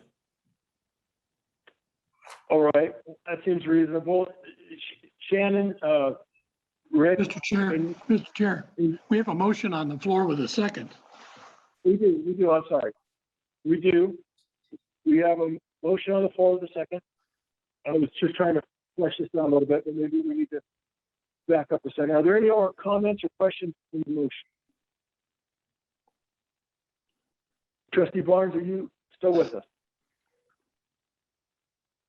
Yes, I am. Okay, just wanted to make sure. Okay. Thank you. Okay. All right. So the motion right now, as I understand it, was to empower the president to go and hire ACCT to provide us a consultant. I'm not sure if we defined the scope of work with that. Was there a defined scope of work with that? A day, 2 days, just a board session, or individual sessions, or individual sessions and a board session, a workshop? My motion was a 1-day consultation, and we would allow ACCT to determine whether they wanted to meet with us individually and do a workshop. We would look for their suggestions. I'm good with both options. And I feel that we've already had the time to look at AGB and ACCT. I'd rather get moving on this rather than delay with going back to AGB, which I don't understand why we would. We have a lot of confidence in ACCT and a lot of experience. And so my motion is, let's move forward and get a consultant hired with ACCT. Christy, with all due respect to the one statement you made, I'm not sure that I would concur that all the board members, and particularly I would reference the two new board members, necessarily have a particularly high confidence in anybody, much less ACCT at this time, because they've had no experience with them and have not worked with them in the past. So it would not be unreasonable for them to be kind of looking at ACCT and AGB as equal options in their minds as they're trying to compare them. That's my thought process. I call the question. Yes. All right, a motion on the table. We will take a vote. All those in favor say aye. Aye. Aye. All right. Aye. Okay. So did I hear Christy, Ken, and Michael? Yes, sir. Yeah, yes. Okay. All right, so I hear three ayes. Do I hear any nays? Nay. All right, and one nay. I wanted to see the information from both myself, but it doesn't really matter at this point. The motion carries. And so we'll watch for that information. And I guess we'll wait to have that reported. Yes, President McLennan, please. So I think from what I've heard, and I do appreciate the interest to move forward with conversation with consultants, whatever form it takes. But I think if it's okay with the board, what I think might be helpful is for me to try to help them understand a little bit of the dynamic and some of the challenges that we are having, not with any detail, not with who's where or what on a particular issue, but to give them an idea of the type of conflict the board is dealing with right now. I think that there will be some suggestions based on their experience about what the best approach to engaging with the board to actually have the best chance of a favorable outcome as a result of that time and effort and money that we put into this, and certainly a use of your time and energy and effort as well. So I got a basic framework of what you're asking me to put together.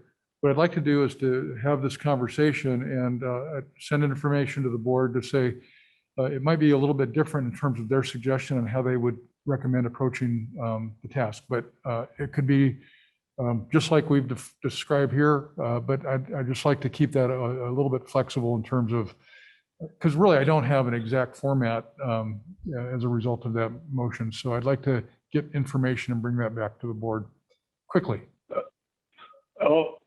I'll speak for myself first, and then anybody else that wants to comment. I think that sounds fine to me, sir. I think it makes sense. Bit of an iterative process. We'll have to see what they can do, and then work with that and refine it a little bit. Comments from any of the other trustees? No, I agree with you, Todd. That's fine. Okay. Ken, Michael, Greg, anything? Nothing here. I'm okay with that. Okay. And Rick, we haven't put any timeframes or timelines on this, so I guess at what time table works at this point, so I guess I'll know. Yeah, I'll know more. I'll know more when we make contact about availability. Certainly travel's going to be a consideration in scheduling and that sort of thing. The logistics are not terribly complicated, but they need to be attended to, and so that. But we will get it as expediently as we possibly can. May I make one suggestion? Is that as you look out on the calendar and they start to give proposals, I don't know how everybody else's world is, but I've had a hard time sometimes knowing. I need to be able to plan. Let me put it that way. So as much as we can look forward and know when we might try to do this or have options for dates, that might be helpful. Just so we can avoid in case anybody's traveling or like I'm going to be in Virginia for a week for some military training. I know they haven't figured out if it's May or June yet, but there's just different things going on in each of our lives. So maybe we'll be sooner than that. I don't know what the timeline looks like, but you guys have to help us with that. Yes, Mr. Chair. Absolutely. Yeah. Just the way the discussion's going, I just wanted to confirm that we're planning this to be an in-person thing. We can do some social distancing, but not a Zoom meeting for this. It needs to be in person, all of us together. I would agree with that. I believe that's correct. I definitely agree with that. That's how I took it, Ken. Yes, sir. Michael, you were thinking in person also, correct? Absolutely. Christy, Greg, any thoughts on that in person? I think that's fine. Okay.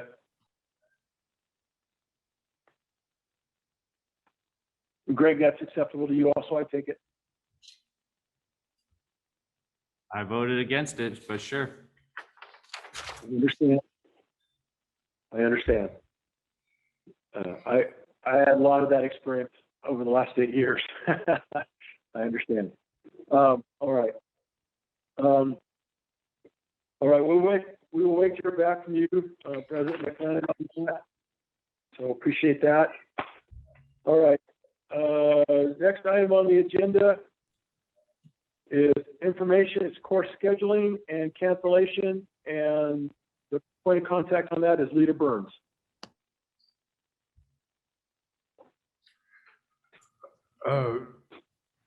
Chair Banducci. Yes, sir. Given the late hour of this meeting, unless there's urgency on this topic, I'd like to recommend that move it to the March meeting. Certainly. Can I have a motion from someone to go ahead and table this till the March meeting?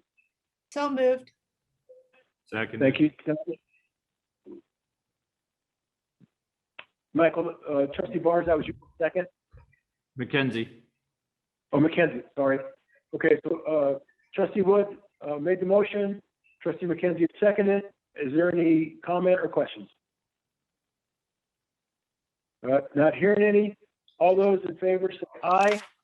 Aye. Aye. Okay, any nays? All right, carries. Everybody votes for that. All right. Go to the next item is board chair.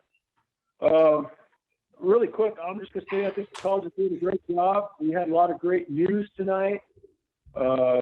Rick shared a number of very positive things. They work with Dinell. There's a lot going on that the college is doing. I was particularly pleased to hear all the response, and that we've got a number of folks that have commended for the fine job that the wrestling team did, and had the successful wrestling on Friday and Saturday. And so, as people know, I have a fondness in my heart for athletics, so I'm glad that that was able to go. I guess I would have one quick question, and then I'll be done. This is to President McLennan. With how, and I don't know all the particulars of how it went this weekend. Obviously, there was, but I think they're going to be back in action this Saturday. Are we getting to a point with the size of the facility? Can we social distance? Can we have any fans this weekend possibly? Is there a way we can do something with that? So the layout that we have in the gym actually spreads the athletes and coaching and athletic staff out throughout the open bleacher space. So at this point, Dr. Stanley, unless you have something different to offer at this point, I think the answer to that is no. But I'll defer to Dr. Stanley to maybe address that. Well, one quick question. I think, and I could be wrong, maybe Dr. Stanley can address this. I think we're going to have a much smaller group this time around than we had this past weekend. I don't think there's as many participants, are there? I'm not certain about the numbers, Trustee Banducci, that are coming in. Certainly Bobby Lee and I spend a lot of time talking about that and following the protocol that's established. I'm glad to take a look at that, but we've tried to stay most recently with that 50 in a space, and that's where we were hovering around with the meets this last weekend. I suspect we're really close to that again. NWAC is still prohibiting spectators for all of their events, and we've been trying to follow that protocol as well for consistency. But I'm glad to take a look and see if there are any options that way, and we would certainly let the public know if that were the case, Chair. Well, if nothing else, well, I'm sorry. All I was going to say to it, and, I talk about the public, and if we can get any, that'd be great, or even if it's limited. Because gosh, it'd be neat if the parents could see their kids wrestle. I would suspect we have some parents that would like to see it. But anyway, I'm sorry. Go ahead, Rick. I was just going to add that the schools that were, I don't know why I've got an echo in here now. The schools that we're competing against are also following NWAC guidelines. In fact, the restrictions that they have on their institutions are even, they're much more severe than the ones that we have. So that's something that we've attempted to take into consideration as well. I do want to point out that well, I'm going to say this, I hope it's right. But we did have a video feed, which is different, but we did have access to video feed for all matches over the weekend. And I believe that was free to the public, unlike other video feeds where there has been in the past, there's been a fee that you've had to pay to view that way. So we did want to give certainly parents and family members and others a view in to the meet. And again, all we're trying to do right now is get this to be done as safely as we possibly can and make it happen. So the more we're able to reduce our footprint right now, the better chance we have of being able to continue these going forward. And I also want to just add that the information that I provided the board, I believe in December, maybe in January, about where we were with following NWAC protocols in terms of the phasing and the movement to competition. It was a variable report at that time in the sense that things had to happen to get to the point where we were going to be able to pull the trigger on things in terms of competition. And I am pleased to report that we have walked that forward. It's been a straight line from that point to this point. The things that we had hoped would happen have in fact come about. That could change tomorrow. But at this point, we're still moving forward with the schedule with the other sports being able to engage in competition. So I just, again, want to commend the athletic staff and the coaching staff, and in particular, the student athletes that have just stuck with this. And if you want to see excitement, go talk to a student athlete right now. Their whole world, the sun has risen. There are rainbows in the sky. They are feeling really good about this opportunity to get back into their sport. And again, we've done, I think, just about everything we can do to make this possible. And I want to, again, extend my appreciation to everybody who's been a part of that. Thank you for that information. I'm glad to hear that. I'm hearing our testing is going well. Who do we have there? Who's speaking? Oh, echo. Okay. Anyway, it sounds like our testing has gone well, so that's great. Last item on the agenda for tonight is the remarks for the good of the order. Does anybody else have anything positive to add to what Dr. McLennan just shared? Yes, Mr. Chair. Yes, Christy, go ahead. I would just like to commend the president and certainly our landscaping crew. I don't even know if that's what we call them, President McLennan, our groundskeepers, for the incredible cleanup job that's been done on campus after that severe weather storm. We're going to have a totally different view down by the Dyke Road and in the back of campus as we move into the summer months, but it's just been an incredible effort to get that cleaned up. And I just want to express my appreciation. Thank you, Very good. Trustee Thank Wood. you. We got some pretty big piles of sawdust over on parking lot A, and it's remarkable the speed and efficiency that our grounds crew and others did to get this cleaned up. It was remarkable. The damage was extensive. Rick, did I hear something about we were helping some other folks too? We, people were helping yeah. some folks a little bit? Well, before I speak, I guess if Chris Martin's on the, I don't see him on the screen, but I believe he's here. If Chris, you want to just talk about that? Yes, sir. Trustees and Chair Banducci, we reached out, actually 271, the school district reached out to us for some assistance.